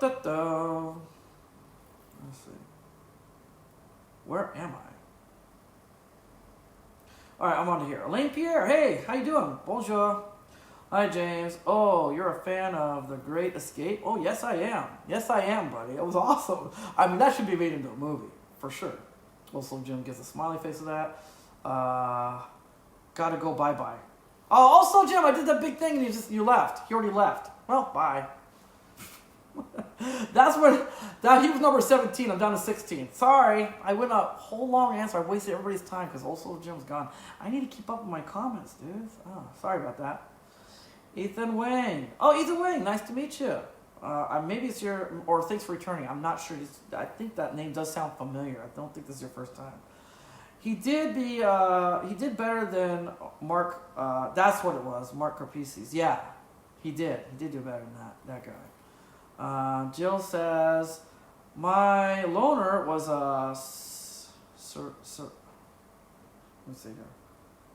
Sentra, okay, and didn't have a CVT transmission. Oh, you had a manual transmission or a regular automatic transmission? You're probably better off that way. The CVTs on the Nissans are notorious for breaking down. Aaron says, yes, there is a 50 kilowatt Model 3. Okay. Alexon Autos bought one. It's under 200 miles of range. Interesting. It's not even available over here, but thank you for mentioning that. We're very limited to what we can get over here, but I've already talked about that. Aaron says, Bjorn was showing a standard range plus. It's charging at 170 kilowatt peak, then slows down. Yeah, it's 15 minutes from 5% to 65%. Really good. Yeah, it's pretty good. I know a guy that has the same kind of car. He went from a rear-wheel drive model to what Bjorn was trying out, the Standard Range Plus 4-wheel all-wheel drive model, and the guy is just not happy with the the energy consumption of it. It's ridiculous. he actually got better range almost with his smaller battery rear-wheel drive model car than he gets with the four-wheel drive car because the energy consumption is so bad. It's almost double what he uses per mile. Yeah, they go by miles on those cars. I think he was doing like 200 and something on the two-wheel drive. He's over 400 now with the four-wheel drive. So he's not the happiest about. He bought this car thinking to get more range, and it's not a huge difference because of the amount of energy he consumes per mile. It's a little better, but not a lot. Not as much as he expected. So that was interesting. But it does charge fast, you're right. He talks about that. It does charge really quick. If you get the right charger. You have to have a version 3. Whenever he goes out, he ends up going to places where all the chargers are already being used. He has to go into the B charger, and he gets like the leftovers, so it takes forever to charge up. That's why he has an adapter for a CHAdeMO. It's like sometimes the CHAdeMO, the 50 kilowatters, will be better than using the superchargers. Stomach Turning Thrush says, do you teach young kids English at your house? That's pretty fascinating to me. Yeah, I have a school downstairs. It's a really cool classroom. It was something I always wanted when I was working over here. I learned a lot. I came over kind of late for teaching. I came over when I was 26 when I first came over here to start teaching. I came over in 97, so I was 26. And I started working for all these different companies. I worked for Kawai Music, the piano company that makes pianos. They also offer music lessons, and they want to teach English. So I used to teach English for them. And then I went to another guy had what they call an eikaiwa, is an English conversation school. And then from there, I went to kindergarten. And I started teaching at kindergartens. But that was hell because I was on probation for 3 months, which means I was using my credit card to pay bills and eat because they weren't paying me hardly anything. And because I only got paid for the time I taught. Like when you become a teacher full time, you only work about 20 hours a week teaching because it's 20 hours of teaching time, but then you also have what they call the office hours. So it works out to about 50 a week. But they also, you're a teacher, so they understand it's especially working in these big classrooms with 50 kids. It's stressful. It's hard work. So they feel like, okay, well, we'll give you a salary of this much for this many hours of work. And they don't even consider office hours. They just say you're paid this much for 20 hours. So your salary is, when I first started working over here, I was just coming off the bubble. The bubble had burst, but there was still some stuff. It was a slow burn off, right? So when I came over, there were some guys that were still grandfathered in, and they were making for 20 hours of work a week, they were making well over $50,000 a year. Now the bonuses were gone. Their bonuses were so thick they could stand the envelopes up on the edge. They put it on the table like this, and it wouldn't fall over. That's how thick they were with the bonus money back in the bubble economy. They didn't get the bonuses anymore, but their salary was still the same for 20 hours of teaching hours. That's not including the office hours, but when you're old school, like you've been teaching that long, you don't have to do as many office hours because you already have all that stuff made. You just have to make copies and stuff. You've already made the lesson plans. You can just reuse them and rehash them every year. Maybe update a little bit, little tweaks and stuff, but you don't have to start from scratch. So a lot less office hours the older you are as well. When I came in, a good contract, I could get a full-time contract. They have different contracts. They have contract A, B, and C. A would be full-time. How'd it go? Full-time. No, they didn't ever offer us like the benefits the Japanese people got. We didn't get health insurance. You never got health insurance. You never got bonuses. Bonuses and health insurance were not there. You might have gotten a bonus at the end of the year to make sure you didn't quit in the middle of the school year. They would offer like a $1,500 bonus just to finish the contract. But that's not like the real bonus. You get bonus. When I first came over here, people got bonuses 3 to 4 times a year. And then it went down to 3. And then it went down to 2 times. It's still 2 times a year right now for most people. Most Japanese people get bonus 2 times a year. But also bonuses were roughly between $5,000 to $10,000 each bonus, right? We didn't get that. All the Japanese staff, we had all these Japanese people that worked like secretaries. We had the guys that would go around and represent us to the schools. when they bring us, like if we were a new teacher to a school, the Japanese guy would take us over and introduce us to the school and do all talking for us because he was Japanese. Those guys, they made bonus. They had health insurance, and they had a contract too. So technically, they made more money than us teachers, even though we had a fairly good full-time contract. I think it was about $37,000. Or not $37,000. I'm sorry, $3,700 a month. Right, $3,700 a month to $4,000 a month, roughly. When I first started, this is back in '97. But that no benefits. Then if you went part-time, you made more. Part-time, you made more per hour. You made $45 an hour, but you had less hours. 15 to 18 hours a week, and you got more per hour. And then they had a C contract. I can't remember how that one went. But what happened was there were schools taking advantage of non-native speaking English speaking people, non-native English speakers teaching English, like housewives or Filipino housewives or something like that, or Indian women. A lot of women. They would hire a housewife because they knew housewives are housewives. They don't need to work because the husband makes all the money, but they could work a few hours a week, a few extra hours a week, and get a pretty good help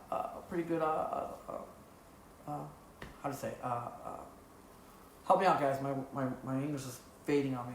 Supplemental income coming in. So they started doing that, and they were paying like $12 an hour or $20 an hour most. And they started complaining. So the government stepped in, and typical government, whenever it tries to do something good, it always backfires and nails you in the butt. And so what they did is they said, you can't do that. You can't take advantage of these people. You got to pay them at least $25 an hour. Or I'm not $25. I'm sorry, $2,500 a month. Sorry, $2,500 a month. You got to pay them at least $2,500 a month. Well, what they did is there was nothing that they made this law, but maybe they did it on purpose. It also meant that anybody who was making more than that didn't have to make more than that. They were required to pay $2,500 a month. So all of us teachers that were making $4,000, $3,500, $3,700 a month, we went down to $25 as well. So all the people who were making $12 an hour went to $1,200 a month. They went to $2,500 a month. All the people who were making $3,500 a month went down to $25.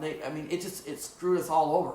All the people that should be paid better because we're native English speakers. We speak well, compared to the cheap labor. You get what you pay for it. They could speak English, but not very well. They were maybe okay for children, but even then, I met some of the kids. They had those terrible accents after a while. We should get paid better. We have the fluent accent. Our grammar is better. Our spelling is better. We should make more money. We went to school for it. These are housewives didn't go to school for it. We studied. That was my major. My major was English, and but we got cut down. And so then what I did is I went from the high schools. That's what the high school contracts. I'm talking about high school contracts. When that happened, I went from the high school and I switched over to kindergarten. At kindergarten, I didn't get bonus, but I did get health insurance.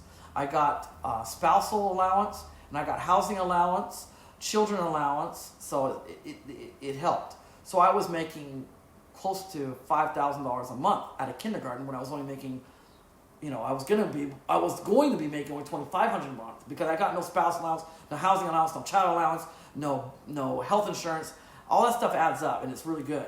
So the kindergartens pay way better. Nobody wants to be a kindergarten teacher, and I get that. It's hard work. Kindergarten teaching is so hard. You have to get up really early in the morning because they want you to ride the bus and pick the kids up and get car sick because those bus drivers are ridiculously bad drivers, and I can't believe they put kids on the buses with these guys. They're awful drivers. They're just awful. A lot of them are retired taxi drivers, so they're just hard on the gas and hard on the brakes. And I used to get all of us foreigners would get so car sick. We just puking our guts out sometimes after the ride or in the middle of the ride. It was awful. Kids are more resilient to a point, but there was a lot of kids that got sick. And the kids that got sick got to sit in the front of the bus because obviously in the back of the bus you're bouncing more. So the kids that they knew were going to throw up a lot, they got to be in the front of the bus. But yeah, the bus rides were just awful. That's early in the morning, and then you have to play with the kids until it's time to teach. Then you teach, and you teach from 9 in the morning till 1 o'clock straight. And then you get your lunch break. And then it's a long lunch break because you have to wait until school's out. So you have to wait till about 3 o'clock in the afternoon, and you start doing your afternoon lessons. And you do those afternoon lessons till about 8 or 9. And that's your day, man. Every day. Start 6 in the morning, 7 in the morning, and you work till 8 or 9, depending on the school you're working at. And that's what we did. It was hard work, but we got paid pretty well. And that's what I did for a long time. I've worked from kindergarten to university over here, but my longest stint is obviously kindergarten. They pay the best. And then eventually I started to get up there in age, and they're also age discriminatory over here with foreigners. They want the young bloods. And I get that, kind of. I do kind of get that for image for the schools. So I knew I was going to have to make my own school. And also I wanted to do it for my own kids anyways. We wanted to send our kids to international school. International school over here, if you go to anywhere else, my school is the best priced international school in the world over here. I mean, over here it is. But anywhere else, it's $1,000 at least a month for international school. That's for a so-called international school too. The real international school that's in Tokyo, where you're going to have nothing but embassy kids and diplomat kids and real foreigners and stuff. Though that school, that's like the same price as a private high school. It's ridiculously expensive. And so I built my own school so my kids could do international school. I didn't make it in time for my son. He was graduating right when I finished my school up. This is his last year of kindergarten before my school got going. But my daughter was able to do it. The funny thing is my son speaks better English than her now, so go figure. So that's the story on that. Yeah, I have a really cool classroom. It's really cool. You should see it. It's pretty cool. I think I showed Old Slow Jim. He came over and visited, and I showed Alain Pierre, the Frenchman. He saw it. It's a pretty cool room. I like it. It's not huge, but the way I designed it, it feels big because I've got this partition that's also a big gigantic whiteboard on both sides, so you can have 2 classrooms, separate classrooms for doing the afternoon lessons, or you can open it up and make it one big room for kindergarten time. I have tables that when they can go up into the wall, become a wall. They're a wall when you're not using them, and they're also a whiteboard.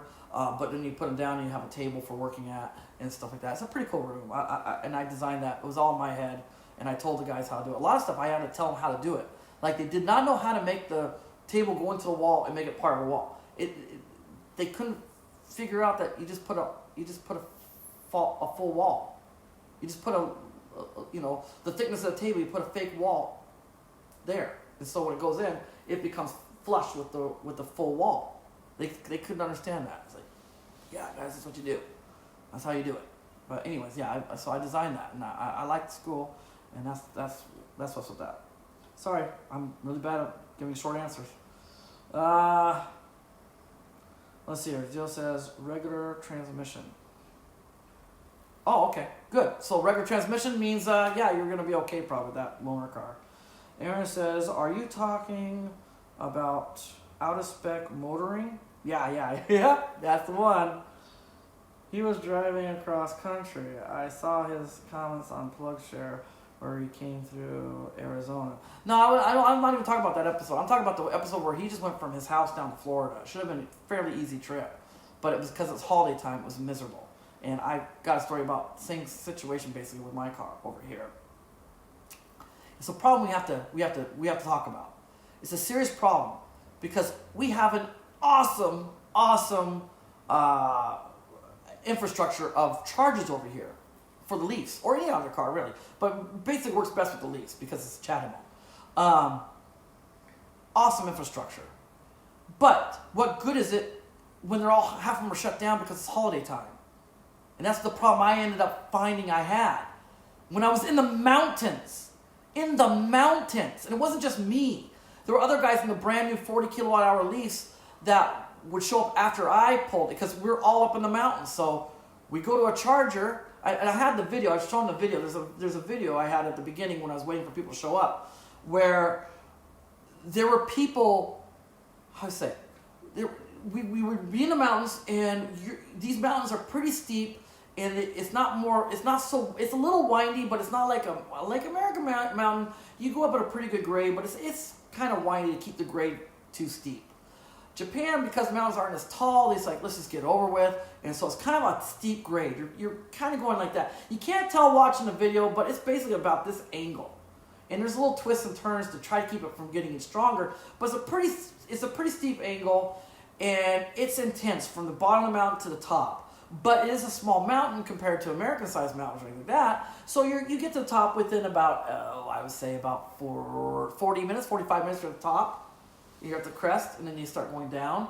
But with a 20 kilowatt hour battery, 24, but you get 20 usable kilowatt hours, and it's missing one seg of health. It's an old battery. You start panicking, especially on the way home. On the way home,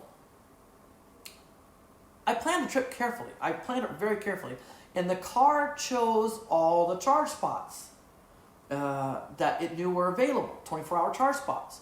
And there's a charge spot right at the crest. I don't know why they put it there, of all places, because you're going to start going down anyways. But right at the crest, they put a charger, a quick charger. And I started going up the mountain at 50-some% battery life. Or not battery life, but battery charge. And I'm like, okay, but this thing knows I can make it, I guess. So I was a little nervous because it is an old battery. It's like, boy, I don't know if this thing's going by what the battery was like when it was new, and it's just assuming I have a new battery, or it knows what my current charge is. I don't know what's going on. I hope I can make it. And I did make it.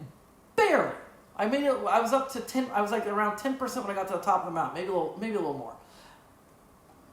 I get to the charger, and the dang thing's broken. It was shut down. No good. And that was the broken one. Most of the chargers I went to, they weren't broken, they were just shut down because it was holiday time. What? You're in the mountains. I was in the mountains the whole time. Because the trip I was taking, it's nothing but mountainous. It's just you're going up and down through the mountains, because there's a huge bunch of mountains you have to go through, especially when you're going by Fujisan. And they were literally, all of them were shut down. I had to go back down to get the, well, if you're going back down, whatever. Anyways, it was insane. It was intense. And I was by myself. I didn't have my wife. She's my co-pilot. When I'm driving, if the charger's not working, she's quick, or she's looking around and she's making sure there's other chargers. If we think it might be tight, she's looking for other places and stuff. I was by myself. I was allowing the car to do all the work for me. And it was more than frustrating. And we're at a point in time in this EV world where it shouldn't be like, especially when the chargers are there. The chargers are there. And that one that was broken down was a brand new one. And I was lucky. I have a small battery. So there was a 200 volt level 2 charger kind of nearby. I plugged in for 20 minutes, got my battery back up to 25%. I'm like, I'm going back down anyways. But I don't know how long after I go down the mountain, how long it's going to be till I find a charger to use. So I charged it 25%, and sure enough, I just started going down immediately. And I got a really good charge. I got it back almost to 50% by the time I got down, because it's a small battery. And then I drove for a long time. I made it to Yokohama before I had to charge. That's how good I got a charge from going down the mountain. Anyways, the guy, though, right after I pulled out, there was a guy in a brand new 40 kilowatt hour Leaf, and he was flipping out. He was panicking. He called the same police. I called them too. If you see in the video, I was playing the video. If you watch the video at the beginning, you see me fight with it. What they do is the stupid chargers. I don't know why they do it. I've never seen this before, ever. But the chargers at these Michino Akis, these road stations, they always lock. They lock the thing so you can't pull it out and plug in. They lock the plug. Don't know why. Because, so what if you can plug it into the car or pull the thing out? You can't, if you don't have a membership card, you're not going to be able to start it up anyways. The whole thing's ridiculous. I guess they're trying to protect it from being damaged. The problem is it's still broke. It was a brand new charger, and the door that locks the plug in wouldn't unlock. I couldn't pull it out to plug into my car. Totally useless. Like I said, luckily I had a small battery. Not a huge deal for a guy with a small battery going back down. I get a lot of regen back. Anyways, the 40 kilowatt hour guy flipping out, because I don't know, he might have been going up still. There was if you're going the other direction, you're still going up. He might have been going up, and he wanted to charge, and he couldn't charge, and he was flipping out. He was all over them, and I was laughing because I talked to him several times. I called him back because he kept saying it's working. It's not broken. It's working, and I called him back and said, dude, it's not opening up. It's broken. No, it's working fine. Just reboot. And they taught me how to reboot. It was a Windows-based charger, Windows-based system, and they taught me how to reboot it, and still didn't unlock. Still didn't read my card. And it was just a nightmare. I called my wife up. She luckily hadn't gone to work yet. So she was talking from our house. And I was way up in the mountains next to Mount Fuji. And she's calling them and saying, my husband's over there right now trying to charge. It's not opening up. Well, it works fine. It works fine. Nah, it doesn't. It was hilarious. That part was hilarious. But it was frustrating though when I was by myself on the way over. Okay, this is what was more frustrating. When I was going over, I was going towards Hiroshima, and I got as far as Aichi-ken, which if you guys look at a map, I was really close to Kyoto and Osaka. So I was really getting close. I was basically at my halfway point. Yeah, I was about 480 kilometers into the trip. I was about the halfway point. But getting to Aichi, I was so exhausted and freaked out because I was by myself. It was middle of the night, and my charge points that the car chose for me that were 24-hour charge points that I was supposed to charge at while going to the mountains, every one of them was locked up, closed. It was supposed to be 24 hours, and they had them in like a garage thing. They just closed the shutter and locked it up. Couldn't even access the charger at these road stations, these what they call Michinoekis. And so I had to just bite my nails and hope I could make it to the next town. And hopefully the town had a charger. Well, we're up in the mountains, so a lot of towns don't have any chargers. I barely made it. I mean, I had the dashes on I had the blinking dashes on my dashboard when I finally found a convenience store with a slow, as what they call a chusoku, medium speed charger. It was like a 27 kilowatt quick charger. And I was like, oh, and I wasn't very far away from where the car finally decided another charger for me. It was gonna be a 47 kilowatt quick charger, but it was going up the mountain still, and I was like, I ain't taking a chance. I know it's only 2 kilometers from here. I'm not chancing it. So I charged at the slower one, and it was like in the middle of the night. And then after that, I drove over to the next one, and I charged up again, and I slept there. That was Aichi-ken, and I slept at this. It was a convenience store, wasn't it? I thought it was going to be a dealership because it was showing up as a 50 kilowatt charger, but it was another convenience store. They just had a better charger for some reason. And I charged up there, and then I parked it next to the truck parking. It was a huge parking lot for truck drivers and stuff. And I just camped there, and I used the charge to keep me warm in the car. And I slept there. But it was like almost 2 o'clock in the morning. I finally got to lay down, and it took me, to give you an idea how bad it was. The traffic also was really bad because it was holiday. It took me 8 hours to go 100 miles that day. I started off kind of late. I started off late, about noon. But by the time I got to that place at 2 o'clock in the morning, I'd only traveled 400 and something kilometers, which isn't a lot in miles for 13 hours of driving, 14 hours of driving. It was ridiculous. The traffic was so bad when I got close to the big cities and stuff because everybody's on vacation. It was a hell trip. And after that close call up in the mountains by myself, and with my new card, with this used car, when I bought the used car and I got the charge card for the used car, it's only $20 a month, and I get Sky Toyota. I get all the charge I want to use on any of the chargers. The thing is though, the reason why it's so cheap is I don't have free towing anymore. My original Leaf and my EMV, the reason why I paid more for those cards is it had towing involved, towing included. So if I've been in the mountains and I couldn't make it to the next charger, I would hit we have operator service in our car. It's like a concierge. And I call the concierge and say, I'm stuck, get me a tow truck, and they would get me to the tow truck, and the tow truck would take me to the next closest charger, and then I could charge up. Not a big deal. Maybe an hour, out of your time wasted, but it didn't cost you anything because I'm paying for it through my card. Well, this used car, I don't get it with this card. There's no towing involved. That's the benefit is though, it's only $20 a month for all the charging I want. Long story short, long story longer, I guess.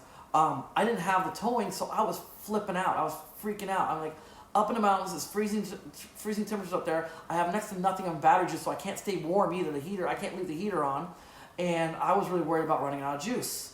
I was flipping out. I was freaking out. It was insane. And I was like, this isn't any fun. I turned around and went home. I didn't even finish the trip. I just turned around and went home. I was upset. And it wasn't because we didn't have an infrastructure. It was because the infrastructure wasn't working. Because it was a holiday. They turned it off. The time you need it the most. They turned it off. They shut it down. Half the chargers were shut down. And they warned me. And I think I talked about that on my previous episode. I was going to ask you guys, should I take a trip or not? And I was a little worried because I got a message from Nissan saying, during holiday time, we're not guaranteeing our chargers available. Most of our stores are all of their stores were closed, and when they close, half of them we're going to lock up the chargers. So that's what I had to deal with that, and I feel like that's messed up. In this day and age, with all the chargers we have over here, why would they shut down the chargers when you need it the most? It just ruined the trip. It ruined the trip. The car, wow, the car did beautifully. Come on, guys. Give it up for that 5-year-old Nissan Leaf with the battery missing one seg. It did so amazing. I think I have the data. I went, when I couldn't charge up, I had to keep going, and I got to the dashes. But when I got to my destination, I'd gone 100, off an 80% charge. This is only 80, I only charged at 80% each time. After an 80% charge, I made, going to the mountains, over 120 kilometers. That's insane. For going to the mountains and, going really up high up elevation, I did come down a little bit, but I didn't come down all the way. Where I camped was still midway in the mountains, where I camped at in Aichi. It did a beautiful job. The car really outdid itself. If it wasn't for the car doing so well, I would have been stranded. But the car and the battery really did well. This is a winter range too. I was dealing with some cold battery, not getting a lot of regenerative braking, not a lot of regen going into it. The first day, it was cold that day. Going home, when I came down that mountain, luckily the temperature had gotten up to the low 60s. So it was warm enough. I got fairly good regen coming down. The batteries, I think, at 5 bars, 5 segs for battery temp. Not great, but it was good enough that I got a pretty good regenerative braking on the way down. Once again, luckily it was a steep grade. So, man, I was like, it was severe engine braking. I had 4 green bars, 4 to 5 the whole time coming down that mountain. So I was doing a lot of regen. I don't know how good that is for the battery. That's a lot of juice going to the battery. I don't know how good that was for the battery, but it helped me out, saved my butt. Let's see here.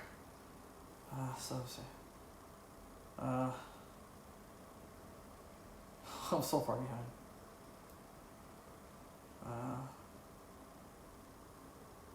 Oh boy. I'm way behind. I'm sorry, guys.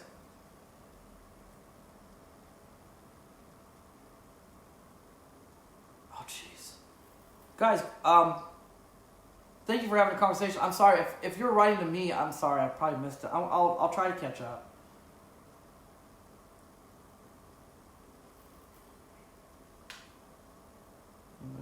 New Year's resolutions. I'm quitting pop caffeine. I'm 11 days sober now. Ha ha ha. I keep doing that. I quit pop and then I start drinking like a month later.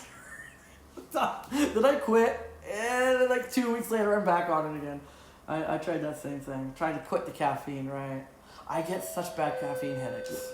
Quiet, dogs. Quiet. That's probably for my food. Quiet. Julia! Yes? Your friend's here. Alright. Yeah. That's funny. Standard weight loss early and already down 30. Oh, good. That's really good. 5 rounds when we go. Good. Aaron says he's saying the superchargers are having some issues, broken stalls, and not going full speed. Okay, interesting. Yeah. Stomach turning thrush says, good on you, man. Liquid calories can be a killer. Right on. It is. You're right. That is the hardest, isn't it? The liquid calories. You're right. Stomach turning thrush. I wouldn't last without caffeine though. Yeah, I get such terrible headaches, but I muscle through. And I get off the caffeine, and then like 2 or 3 weeks later, we're out somewhere, and I feel like having a soda. And I know I'm not completely off, am I? You need to go about 2 months. I think that someone said it takes 7 weeks. 7 weeks to really break a habit. I have never done 7 weeks, I don't think. Let's see here. I've never tried coffee or alcohol. Probably never will. Yeah, I don't drink coffee or alcohol either, no. You and me are the same. I don't smoke. Never smoked. I never drank coffee. I've never drank alcohol. I have a glass of wine once in a while because they say it's good for you. But I don't even drink wine very often. I don't like the flavor. I don't like the taste. 33 years old. You're young, dude. I've had very few issues with supercharger stalls. Good. Usually just slower than it should be. Right on. Yeah, that's exactly what a lot of people are saying. And it's the same with the same thing with the Nissan chargers. They say 50 kilowatts. It's never 50 kilowatts. It's if you're lucky 40. If you're lucky 40 on the fastest ones. It's the same for the chattables. Same here. I'm 60. You're 60? Oh, good for you, man. I've been to tons of them too. Most times completely empty. 8 stalls or more available. That's awesome. That's what's nice about super. My wife loves that about superchargers. We have only a few superchargers, but we have a couple right kind of close to our house, and she's just blown away by how many there are. It's like 8 stalls. 8 stalls at both locations. And we don't have a lot of superchargers in Japan, but it's so cool when you go. It's like I don't know how many times my wife and I, we've gone to a chattable spot, and there's 2 or 3 cars in front of us. Well, that means we have to, if we use that spot, we're waiting over, 2 hours? Yeah, it's ridiculous. Yeah. Only one charger a lot of times over here. That's incredible. I've had way too much of both at 19. Well, that's fine, dude. You're young. 19, you're young. I finally convinced best friend to quit drinking too. Well, that's good. Good for you, man. I had a friend over here. He was a chewer, and he drank a lot. And he was a really good guy. He was a nice guy. He worked at Disneyland. He was an artist at Disneyland. He did the silhouettes. And he also did what else did he do? He did the silhouettes for they do a silhouette face at the Disneyland. He also did something else. Was it glass blowing? I can't remember. I don't think it was glass blowing, but he did some other artwork.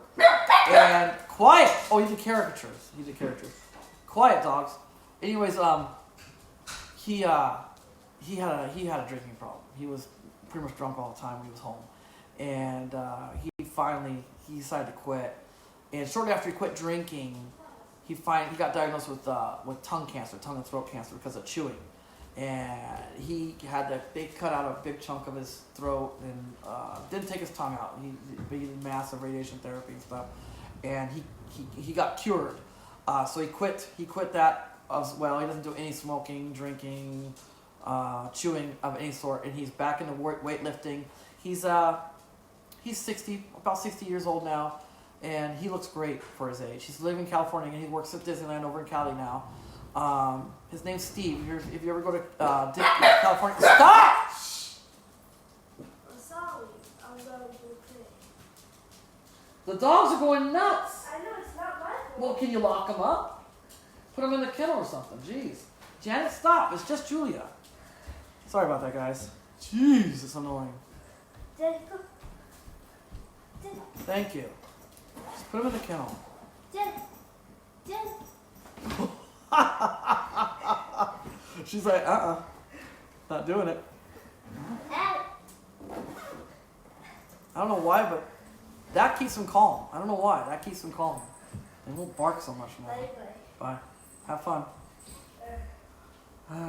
Anyway, so, I've been visiting Tokyo. I'll be visiting Tokyo in April. I'm from Indiana. Dude, let me know when you're here. Send me an email. My email is jamesnissanleaf@icloud.com. I think I have links somewhere, but I'll put a link up on this chat, on this video when it's done. In the comment section, I'll have a link to my email address. Hit me up, and I'd love to give you an EV tour of Tokyo, and I'd like to meet you. I always like to meet the subscribers that watch my channel, show them the appreciation I have. So yeah, when you come over in April, hit me up. I'd love to meet you. Okay, buddy? Let's see here. So nice. I hope to someday, but it'll be at least 5 years before I could. That doesn't make any sense. No, you just paid off your Model 3 in like no time. You're loaded, dude. Come on over. You can handle a couple weeks, or at least 1 week. Take 1 week. Come on. We'll have fun. We'll party, man. We'll party. It'll be great. We'll do the non-caffeine, non-alcohol party. It'll be bitchin'. Maybe. We'll have fun. See, Aaron says, talking about, what's it say? Talking about East Coast Tesla channel. He has some supercharger problems. Super busy during Christmas. Some not working in them. Yeah, that I heard about that too. That made the news. On the West Coast, there were some problems with some major chargers where there were strategic chargers, and there was they had a lot of bays, but it was just so much Christmas traffic that they got nailed hard, and people were upset about that. Heard about that. I never travel during holidays, so maybe that's why there's always empty to me. True, but I mean, keep in mind that that's the only time I have off over here, and in Japan, it's a national thing. When they have a holiday, everybody's on holiday at the exact same time. It's chaos. It's terrible. You never want to be on vacation at the same time as everybody else, but unfortunately, because I'm a teacher, because it's a school, I don't have a choice. If I was retail, if I was working in sales, yeah, I would totally choose my vacations differently. But I'm stuck with the same schedule as everybody else. Sucks so bad. When I worked for another company, I could choose my vacations a little better. I could kind of stagger them a little bit. And so a little bit, not a lot, but it was a little bit more, there was more play than I have now with my own company. And yeah, it made a big difference. Yeah. Let's see here. Let's see. Oh, one chat email per site. Not good. Yeah, absolutely not good. If we're lucky, we have two. Some of the dealerships are starting to put 2 chargers in. And I think I even mentioned it in my video I made. I was going to make a really cool video. I was going to go, like I said, $50 in my pocket, no other money, take all the back roads, and go to Hiroshima from my house and try to do it on a $50 budget. Yeah, that was going to include, that was my food and travel money and stuff. And it was going to be really cool. And I was making a video. I had all my cameras charged up, and I was doing dash cam and everything. And stop it, Janet. You're not going to get out for a while. I don't want you barking, okay? Thank you. The dogs are going nuts. Yeah, so I made some video. Anyway, I forgot what I was talking about. Thanks, Janet. Let's see. I never traveled during... Okay. Okay. Yeah, should be 4 stalls minimum like the Tesla does. Right, you would think. No such luck over here. No. Especially the convenience stores. Convenience stores only one. Went to a mall with Electrify America with what's America phone? Just tried the charger because it's only 3 months old. Right on. I think Neil tried one recently too. Neil did it. It runs Windows. LOL. Well, there's the problem. Yeah, exactly. I said the same thing. I said to the lady, it's like, well, there's your problem there. They didn't find it amusing. That's funny. You said the same thing I said. Have you ever lived in Kansai? No, but I used to visit a lot. Kansai Ben is nanjanai, or something like that. They're funny. Kansai Ben's funny. Most of the comedians come from the Kansai area, so the people are a different personality. They're much more, I think they're more fun. I think that I've heard from a lot of foreigners, they prefer the culture down in Kansai. That the Kansai people are a little bit more, not a lot, but a little more like a Westerner, a little bit more like than us people in the Kanto area. The Kansai area, the people are nicer, it seems like, yeah. I think those brand new is always nice too. I don't know what you're saying, no, but okay. Also, that's crazy they would lock the chargers. Yeah, it is stupid. That's just ridiculous. Stupid. Yeah, they have nice green light, LED lights on the chargers. Looks cool at night. Yeah. Are you talking about the superchargers? I didn't even know that. Are they charging for use? Oh, you're talking about, I'm sorry, you're talking about Electrify America. Are they charging for use yet? Oh, that's a good question. Most news stations are free for a while. That's awesome. Cool. Aaron says, Electrify America is 21 cents a minute, $1 session fee, then more for 150 kilowatts and 350 kilowatt. There are tiers of price. Interesting. Ugh. I hate that stuff. I'm sorry, I'm just not a big fan of that stuff, but I guess it's something you have to deal with. Yeah, that's unbelievable. Shut down chargers, right. 40% region going down mountain is impressive. Well, yeah, also it's a small battery, but yeah, I was impressed. Because I was able to, I drove another, I think 2.5 hours after I got down. Remember, I was like at 10, 11%, and I charged it at 25. I did charge it 25. But I got down and I was able to go in there 2.5 hours before I had to really, I charged in Yokohama. That was crazy. And that was my last charge. I charged in Yokohama after the mountain, come down the mountain, charged in Yokohama, and I was able to make it home, all the way home from that charge, which once again is really impressive for a winter range. The car did great for such a small battery. Will do, man. Sounds awesome. Yeah, we'll have a great time. So returning to Rush, we're gonna have a fun time. It'll be great. LOL. I'd want to be there at least a month. For my job, it's hard to get away for more than a week since I'm the only person at my job. Oh, okay, you're the only IT guy. Got it. All right, I understand that. And I also understand why you'd want to be. It's such a terrible plane ride over. It's such a long trip. Going home's a little quicker, but coming over is so long. And so, yeah, you don't want to be doing like a... You also lose a day. Remember, you lose a day, kind of, on the trip. And so, you don't really, but in a way you do. It's hard to explain. Because you have really bad jet lag, and the hours, when you get here, it's always nighttime when you get here. It's just a mess. Yeah, you definitely want more than a week. I get that. Let's see. Good night, everyone. Good night to you, James. This was a great chat. Thanks, buddy. I had a good time with you too, buddy. See you next time, Thomas. Start turning thrush. Night, Thomas. No says, see ya, Thomas. I don't know why I'm reading your comments, guys. Let's see. Start turning thrush says, I heard Kanto people consider Kansai folk low class. Yeah. They're snobs. Yeah, they're awful. They're awful. They call them the West. It's so funny because to me it's South, but they call them the West. Yeah. Kind of like how Americans think of people from the South, I guess. Exactly. Right. They call them, they're from the West, supposedly. Constantly are the West. And, but it's really South. I guess because of the position the country's in, it's like this. It is kind of West, but, Kanto's up here, and you have to go here to get to the West, right? You're not actually going over this side of Japan. You're going down. So I still consider it South, To me, the West is the Sea of Japan side is West. The East side is the Pacific Ocean. To me, that's how I look at it. They look at it like, no, you go down to Kyoto and that area. That's the West. Go figure.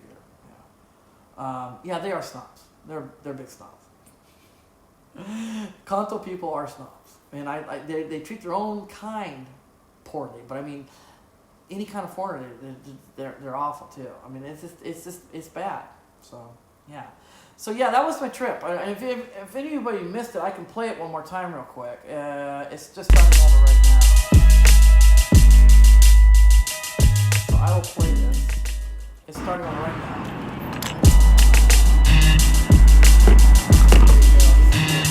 It's going to be a really cool trip. The car was filthy.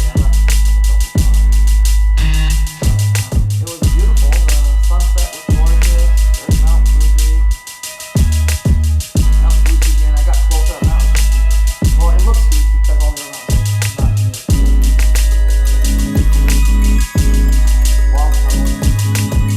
You can't tell, but it's actually a very steep grade.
okay. Just so you know, it's very loud. I'm sorry. Made you guys angry. But yeah, it was. I was just talking. It was a really steep grade. You can even tell.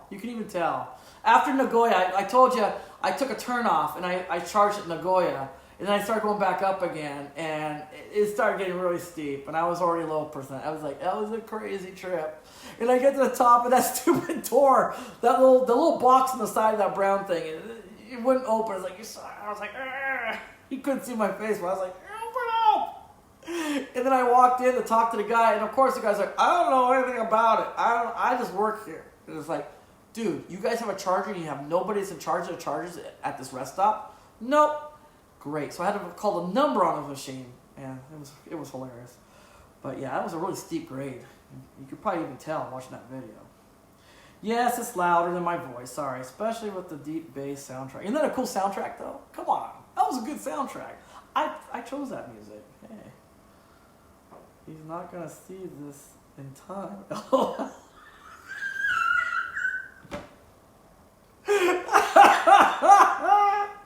That's so funny. Oh, well, nice to see you. You guys make me laugh so hard. Nice to see, because I missed it before. What version of Windows was it running? Any idea? Actually, it was like Windows 8, I think. It was really old. It seemed like to me. It didn't look like Windows 10 at all. It could have been Office. It could have been a Windows Office. I don't know. Whatever. Yeah. Boom, boom, boom! Yeah. Sorry. I thought that was a cool soundtrack.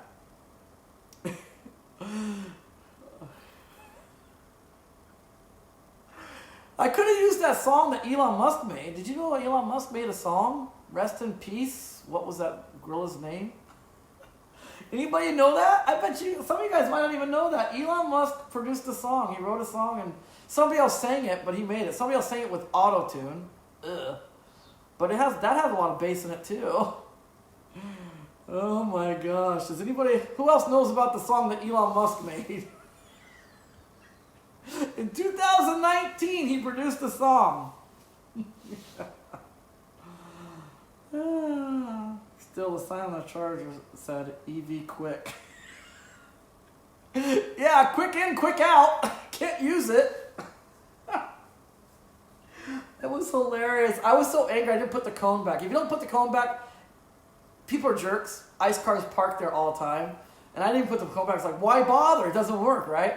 So I didn't put the cone back, and sure enough, an ice car pulls in and parks there, right? Because it was really busy. You could tell in the video. There wasn't a lot of parking available.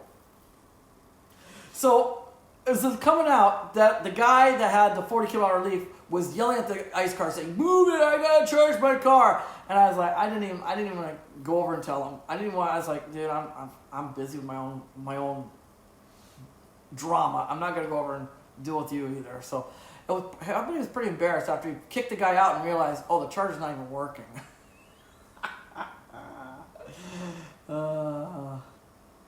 Never heard of it. You never heard of it? Okay, I'm gonna play it. I'm gonna play it for you guys. I'm gonna get what do you call it? What's that? I'm gonna get in trouble, but whatever. Let's see if I can find it. I guess I should be looking for it on YouTube. It's actually on a different music place.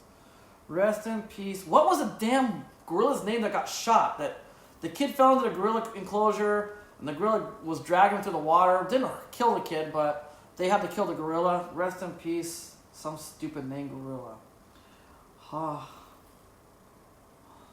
Harambe. Rest in peace, Harambe. Or something like that.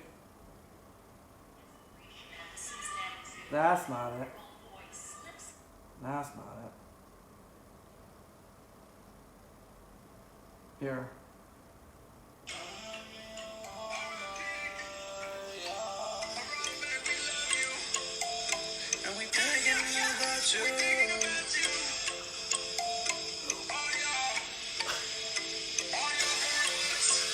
Oh, we love you.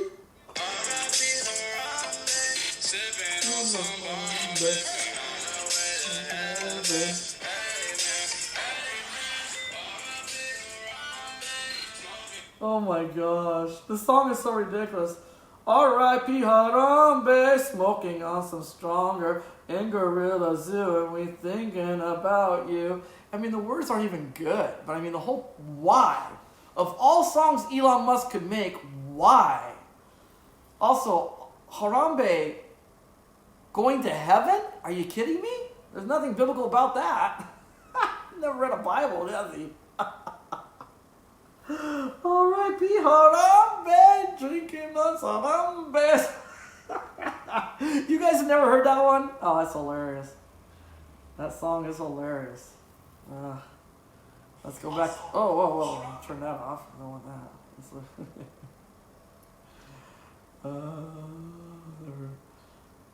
Cracking open a 7-Up. Sorry, gentlemen. That's okay. That's okay.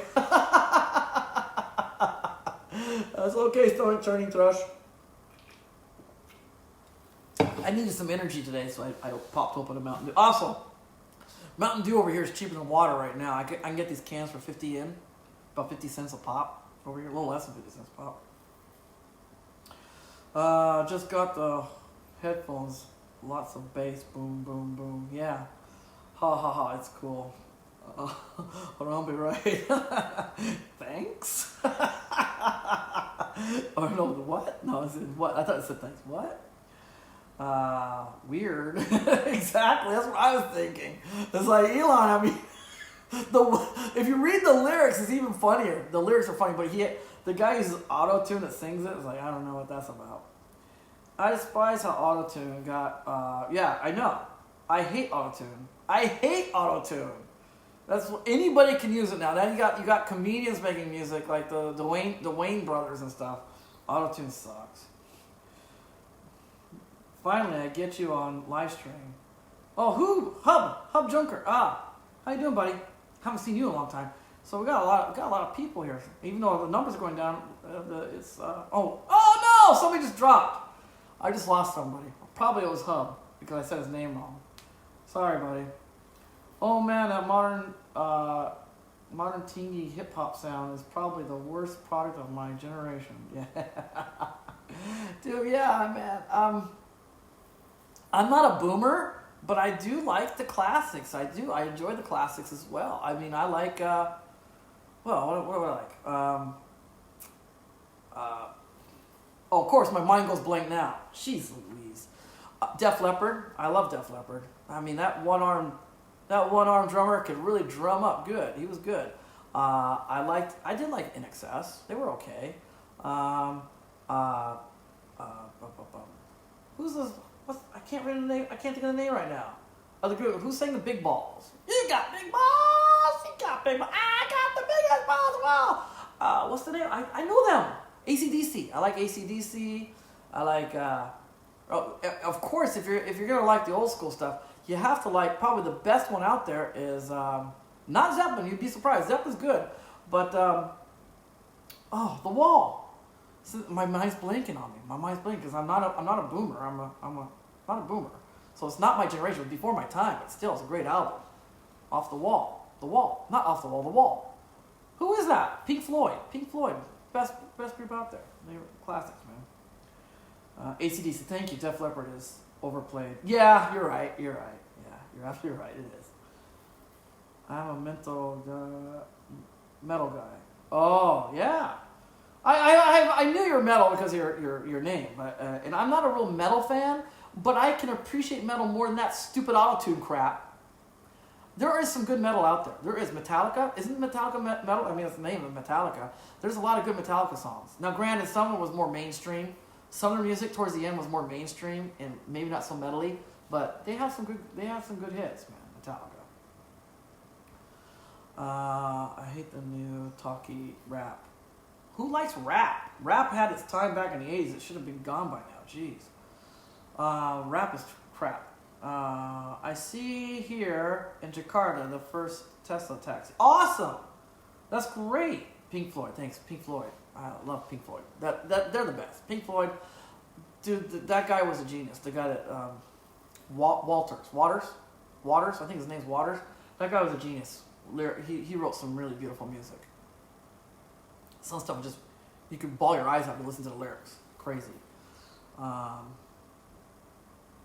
Great music. Let's see here. Melodic hard rock is probably more accurate to my obsession. Okay, there you go. Iron Maiden is awesome. Yeah, Iron Maiden is good. I totally forgot about Iron Maiden. It's been years since I listened to Iron Maiden. I should start listening to that again. Let's see here. I have some hard rock and 70s plus 80s alternative music. I like 80s music. I have no problem with 80s. 90s music was kind of rough. There were some stragglers. There was some good music periodically in the 90s, but a lot of it was crap. Nirvana was way overrated crap. You know, I grew up in that area. Oh my gosh. All my friends, like, I knew Nirvana before they were big. I used to go to their clubs and watch them before they were big. And they still had they had the original leaflets that they would hand out when they were doing the local clubs in Seattle and stuff. And I had to hear all my friends, oh, Smell Like Teen Spirit, best song. I never liked it. I was like, it's okay, I guess. Nirvana was way overhyped. It was not that great. But that's why Kurt Cobain that's why he committed suicide. He knew it wasn't that good. He knew I think he felt like there's something messed up about that. He's like, I don't deserve this much fame. I'm not that good. That's how I feel. I think that's what he felt like. He couldn't handle the fame. I know that much. And I think that's why he couldn't handle the fame. He felt like his music wasn't that level. That's what I think. Anyways. Van Halen. I love Van Halen. My sister went to their concert. Van Halen, awesome group. She just went to a concert recently, like a few years back. In fact, when she was at the concert, I don't know why, but I think it was at the Van Halen concert she went to. She met the little guy. They like to be called little people. I think that's a terrible, degrading name. He was a dwarf. He was in the movie Pirates of the Caribbean. He's dead now. Super nice guy. No, wait, I take it back. It wasn't him. It was the other guy that played. He played Mini-Me. He's dead. That's the one. The other guy that played Pirates of the Caribbean. He's still alive. Sorry, they all look the same. No, I'm just kidding. I'm just kidding. They don't look the same. I had a mental block. No, she met the guy that played Mini-Me in Austin Powers. He was like one of the little people out there, and he was really super nice. He is a nice guy, but unfortunately he had a lot of depression, and he finally committed suicide, and he's gone now. It's sad, but yeah, she somehow met him at a Van Halen concert a few years back. It's pretty cool story. Smashing Pumpkins is great. I do like Smashing Pumpkins. I thought you said Smashing. Soundgarden, actually, I know everybody gives them a bad time, but I did like that one song, Jeremy. Jeremy Sparkin. How do you do it? He had his eyes open. Jeremy Sparkin, Jeremy. I don't know. It was an annoying video, but I actually like that song. Yeah, I'm a Pearl Jam. Oh yeah, Pearl Jam. That's right, Pearl Jam. Great group. Yeah, Pearl Jam. Oh yeah, those guys rock. Me and my brother play in a band. We're all about the 80s hard rock deal. Dude, I had a friend. He's in a band. I used to record his stuff, make music videos for him, and his friends and stuff. They do live houses. You know what? When you're over here, I should take you to a live house. I think you'd have a blast. You can meet some other musicians, and it's a lot of fun. They're a lot of fun, and they love the 80s. A lot of these musicians. Anybody's a really good musician, they're not into this auto-tune crap, so they like the old school music, 70s, 80s, maybe even 90s to some point. Most of these musicians, the Japanese guys, we're not friends anymore. He did a dirty deal to me, so we're not friends anymore. But still, he was a good musician. He was really good at the guitar, and he actually played all the instruments. He played a lot of instruments. But yeah, he had several bands. He kept changing. Because what happens, they're small bands, they want to get big, but in the meantime, they get older, and so the guys would get a full-time job and quit the band eventually, and that's what happened.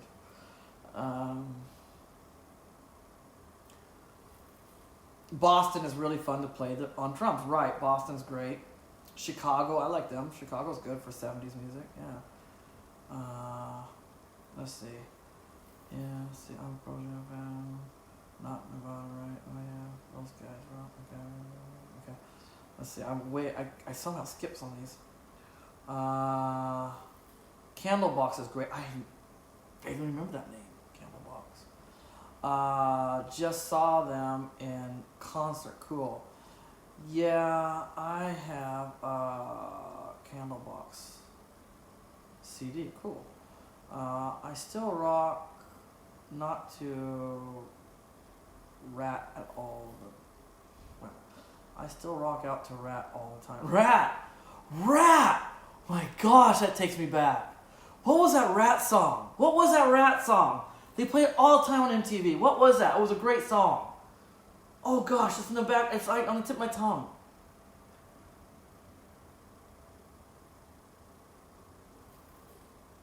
Oh gosh, I can't think of it right now. It was a great song.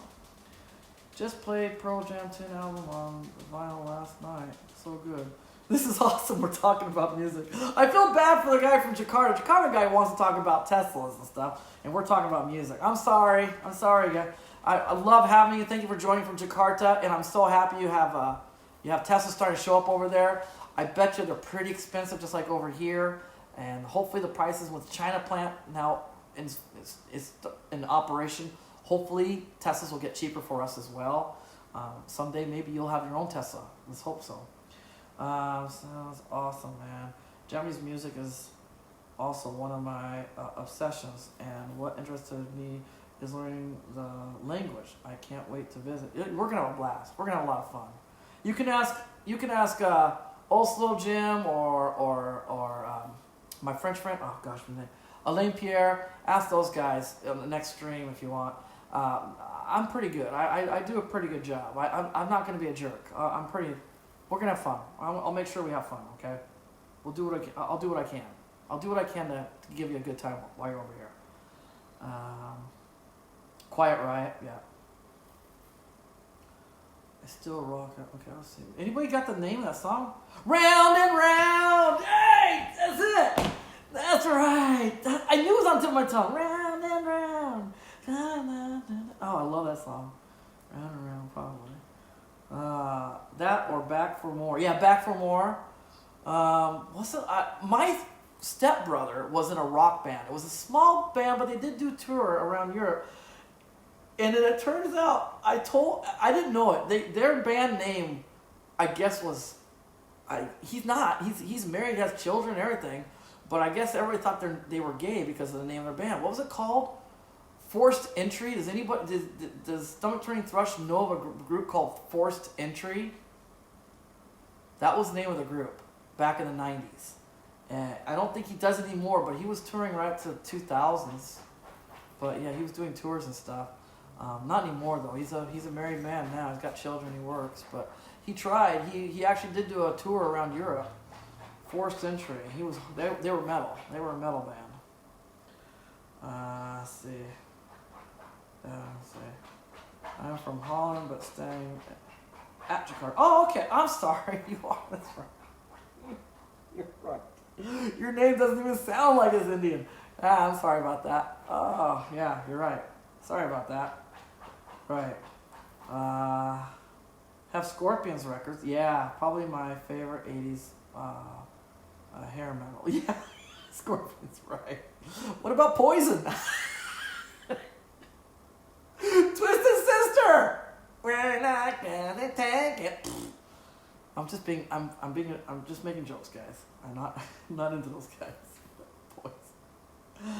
I confirm James is the best guide ever in Japan. Thanks, Elaine Pierre. Wow, you're still in. I thought you went to bed by now. Thank you so much. That was very kind of you. Can't say I do. Okay. Well, you're not missing out. He's my stepbrother, and nah, I wasn't into his music at all. Not gonna Google that name. I know. What a dumb name, right? I had no idea. I was so naive. I mean, I was really young. I was really young when he started touring and stuff. And I was working at my part-time job when I was in high school. I was working at Top Foods. It's a grocery store chain from the Hagens. Hagens owns it, and they used to be a high-end grocery. And they did their own version of Top Foods called of Costco. Own version of Costco called Top Foods. It was like a warehouse-style grocery store. And I was working there part-time, and I was telling one of these guys that was into metal. I said, yeah, my stepbrother is in a metal band. Oh, really? What's the name? Maybe I know him. And I said, he says, they sound gay, man. I was like, what do you mean? Forced entry? Come on, man. What? And I was like, what are you talking about? Forced it? You don't understand? And he had to get, a little graphic with me. I was like, oh. And after that, I laughed my butt off because I didn't like that guy too much anyways. That was funny. His name's Brad. My stepbrother's name is Brad. Brad Hull. Hull. Yeah, he was in the group. Forced entry. Oh, dude. Yeah, don't have Poison or Twisted Sister. Wasn't it Poison? It's Poison, right? They're saying, what's the group? I did like, there was a group, you guys might have even mentioned it. They sang, I used to love listening to that song. Or Girl, Don't Go Away Mad, Girl, Just Go Away. Maybe it was Poison. I did like those songs because they were so funny. The Adrenaline one was really good. Was that Poison? Am I a Poison fan? Oh, shoot. Twisted Sister is fun to play on Rock Band. The video. Oh, okay. We're not gonna take it. They looked like a whole bunch of pro wrestlers from the WWF days. The old school days with Hulk Hogan, Andre the Giant. They looked like pro wrestlers. They looked so ridiculous that the hair and the makeup and the clothing. They were trying to look like Kiss, but they couldn't even do a good job. It looked ridiculous to me. Any Skid Row? Motley Crue! Thank you. My brain is just really not working in music anymore. Motley Crue. I still have them on my hard drive. They're on my iTunes hard drive.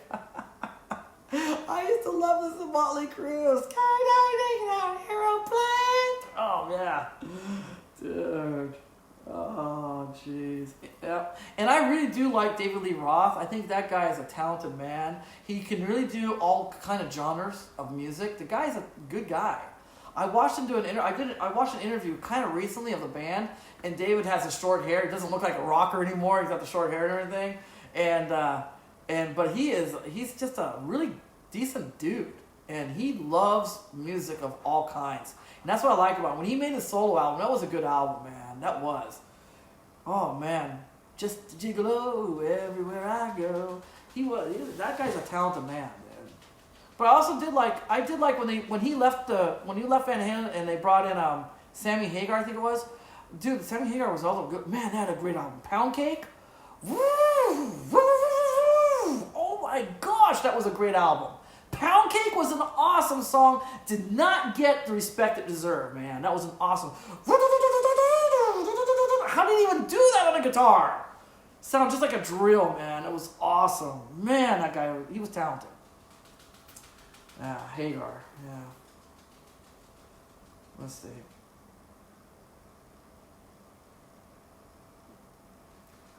There is a big dude. Yeah. Is he? I didn't know that. I liked AC/DC a lot.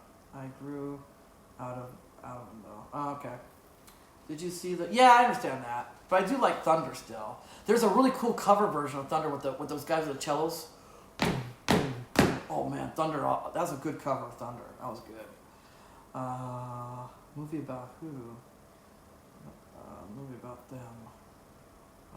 Motley. No, I did not see a movie about Motley. That I would like to see. Freddie Mercury, he was a talented man. Not my, he had some good songs. He did. I'm just not a really big fan of his lifestyle or anything. I feel bad for him. He had a rough childhood, and I think that's why he came out the way he came out. He was a super talented man with music, but wasn't my cup of tea, that documentary did. Motley Crue would be awesome. I think that'd be an awesome one to see, documentary. I'll have to check that out. Motley, I haven't.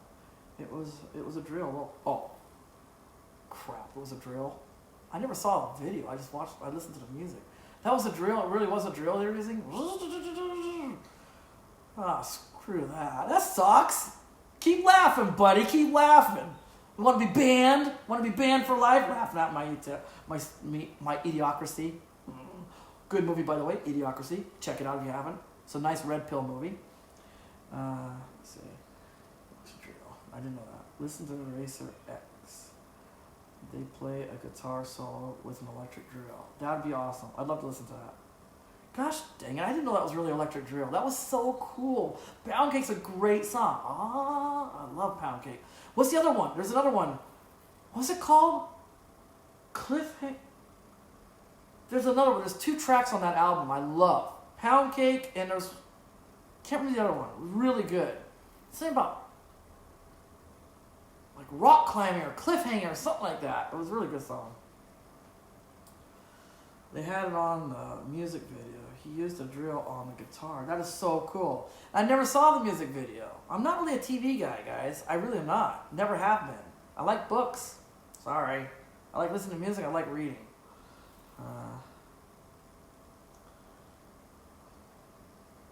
Oh, it's so funny. I remember I was talking a while back, and I did a live stream. I was really, really depressed because I was watching that new version of Top Gear with the guys on Amazon, and I was saying it's just too sad to watch.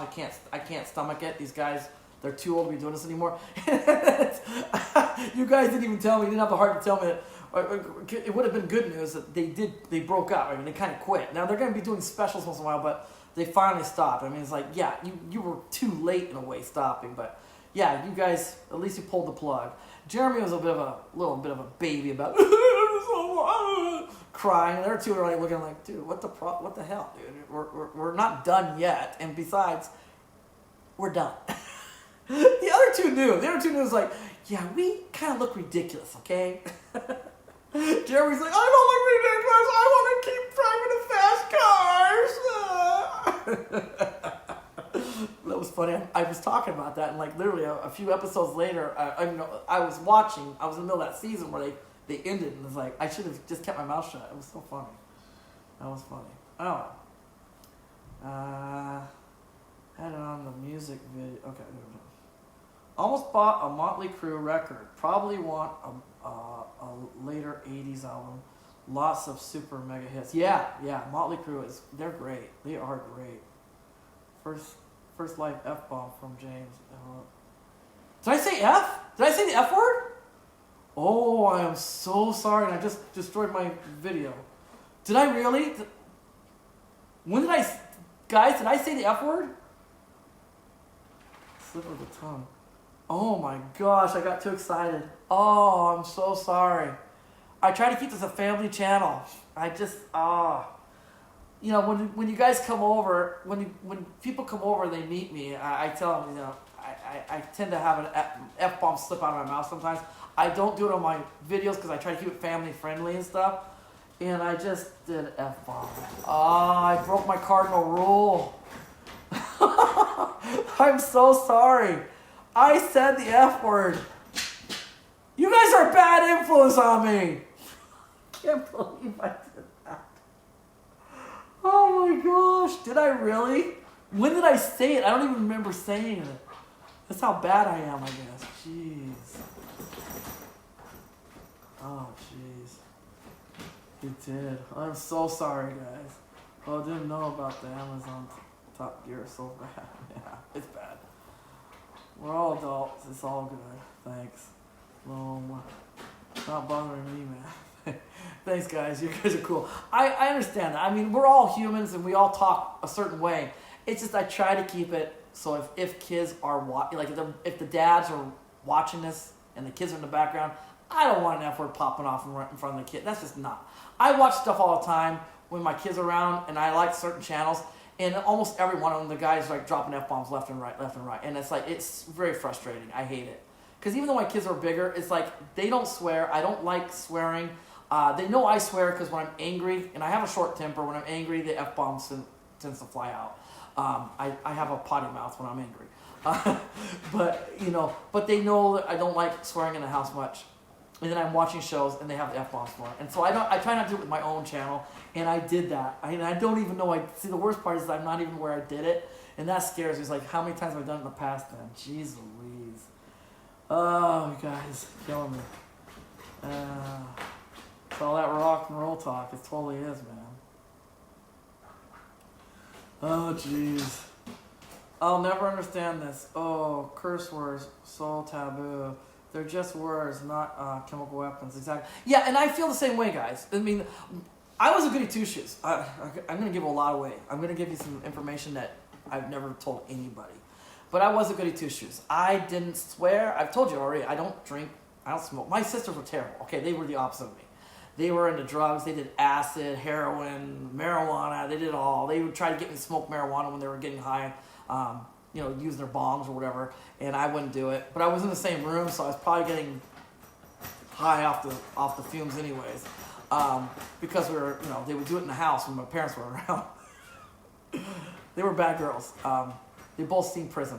I've never even been to jail. Thank God. Knock on wood though. Because I have a short temper. One of these days I might end up in jail. Ugh. But they've been to prison a few times. They were wild girls, and I was the goody two shoes. And I met a guy. He was a Mormon. I met a Mormon in high school when I moved for the umpteenth thousandth time. I moved, and I ended up in the Mukilteo School District in Washington. And I met a Mormon there, and I think we were juniors, sophomore in high school, and I'd never sworn until sophomore. And then he told me the same thing. He's like, dude, it's just a word. He says, you don't think they had probably different words, but they probably swore in biblical days too, because it's just a word. There's nothing in the Bible that says anything about swearing. It says things about maybe drinking to an excess, smoking maybe, I mean, that's even a stretch, smoking, but definitely nothing about words in the Bible. And then as soon as he said that, it dawned on me. It's like, yeah, you're absolutely right. Why am I being such a prude? Just don't do it around my mom. Older people, there are times to be respectful. You don't talk like that around women. You don't talk like that around your parents. There's times where you don't use those words just out of respect, to be a good gentleman. But yeah, there's nothing wrong with those words. And I was just trying to be a gentleman though on this channel. I'm trying to be a gentleman to the families that maybe there's family men watching me, and they got kids in the background. You don't want their kids saying the F word in school. That happened to me. I don't know if you guys know this, but the convenience stores and stuff, they play music, and so many times you go into a convenience store or you go into a clothing store, and they're playing hardcore rap, gangster rap. I mean, I'm telling you, this stuff it's the raunchiest stuff. Like there's these college kids, they make these videos where they go into a library, pretend they have the headphones plugged in, but they're not plugged in. They start listening to really raunchy rap music and see what the response is from the people around them in the library, school library, because they forgot to plug in their headphones and stuff. Supposedly, it's a reaction video. And that's the kind of music they play in the stores over here sometimes. I mean, just raunch stuff. And I remember one time we were shopping, and my daughter was like 3 or 4, and we walked out, and she kept saying the F word over and over again. And she was saying other things along with it. And it was like, stop it. But we were laughing so hard because this 4-year-old doesn't know what she's saying. She has no idea. And she's just sounding so raunchy. So we're like, stop it. And so, of course, she escalates it because she sees mommy and daddy laughing. So it was terrible. Yeah. Exactly. You're right, though. They're only words. It's not a big deal. But it doesn't bother. Thanks, no. Thanks. Grew up in the big city. It's okay. Thanks, Aaron. I'm the same way. I don't do that, but I don't care who does. Oh, okay. Thanks. I appreciate that. Yeah. I mean, I was such a goody two shoes. This is really embarrassing, but I don't even care. Most of you guys, I've known for such a long time. I feel close to you guys. I was a virgin into my 20s, mid-20s, until my wife. I stayed, but I didn't wait till after marriage. But I was a virgin until I met my wife. I mean, that's how much of a goody two shoes I was. I wasn't going to mess around with the premarital sex. I was really worried about AIDS at that time. At that time, I was really worried about AIDS. So I was like, I ain't touching it. I'm not getting near it. So, I mean, we did everything else, right? I did everything else. I just didn't do certain things. But, yeah, that was a goody two shoe. Oh my gosh, where's this going? I'm going to end this stream now? I can't end the stream now on that note. Oh my gosh. Rock and roll. Yay. All right. Oh my gosh. Oh, dude. Okay, guys, we're down to 10. How long have I been doing this stream? Probably way too long. Any ideas? I have no idea. On this app doesn't tell me. Oh well. Anyways, I should probably get going. Exactly. What a way to end my stream. Yeah. Gosh, dang it. Got goofy. I hope you guys had a good time. I wanted to have fun. I wanted to be lighthearted and goofy, and that's what it turned out to be. And I thank you guys, because it could have been. I could have just gone on a serious rant about my car, my trip, and with the charger network and stuff. I could have gotten too serious, but you guys kept it lighthearted. I really, really appreciate it. I had fun, and I hope you guys had fun too. And I hope to see you next time. Again, please come back and join me for our next stream. Thanks a lot, guys. Thank you so much for watching. I'm sorry we didn't get to talk too much about Jakarta. I won't get back to that. Well, I'll try to make a mental note to do that next time. Special shout out to anybody in Australia. I feel for you guys. I hope those forest fires get taken care of quickly. Keep up the fight, guys. And also to everybody else out there that's dealing with the tornadoes and the crazy wind and storms over in America, stay safe. All right, guys. Thank you so much for watching. And let's see. Oh, let me catch up. Where are we? Where? Oh, geez. On an EV note, I saw a video of pedestrian speaker with custom sounds. Yeah, I saw that at the CES show. I think they were showing the guy from Rich Rebuilds was showing something like that. It was kind of cool, but anyways, yeah. Did Gon curse a lot hidden in the suitcase? I bet he did. Ned. That's the only word I know in French that's a bad word. Ned. But I bet he did. Gon speaks fluent French. The guy's, he's a pretty smart man.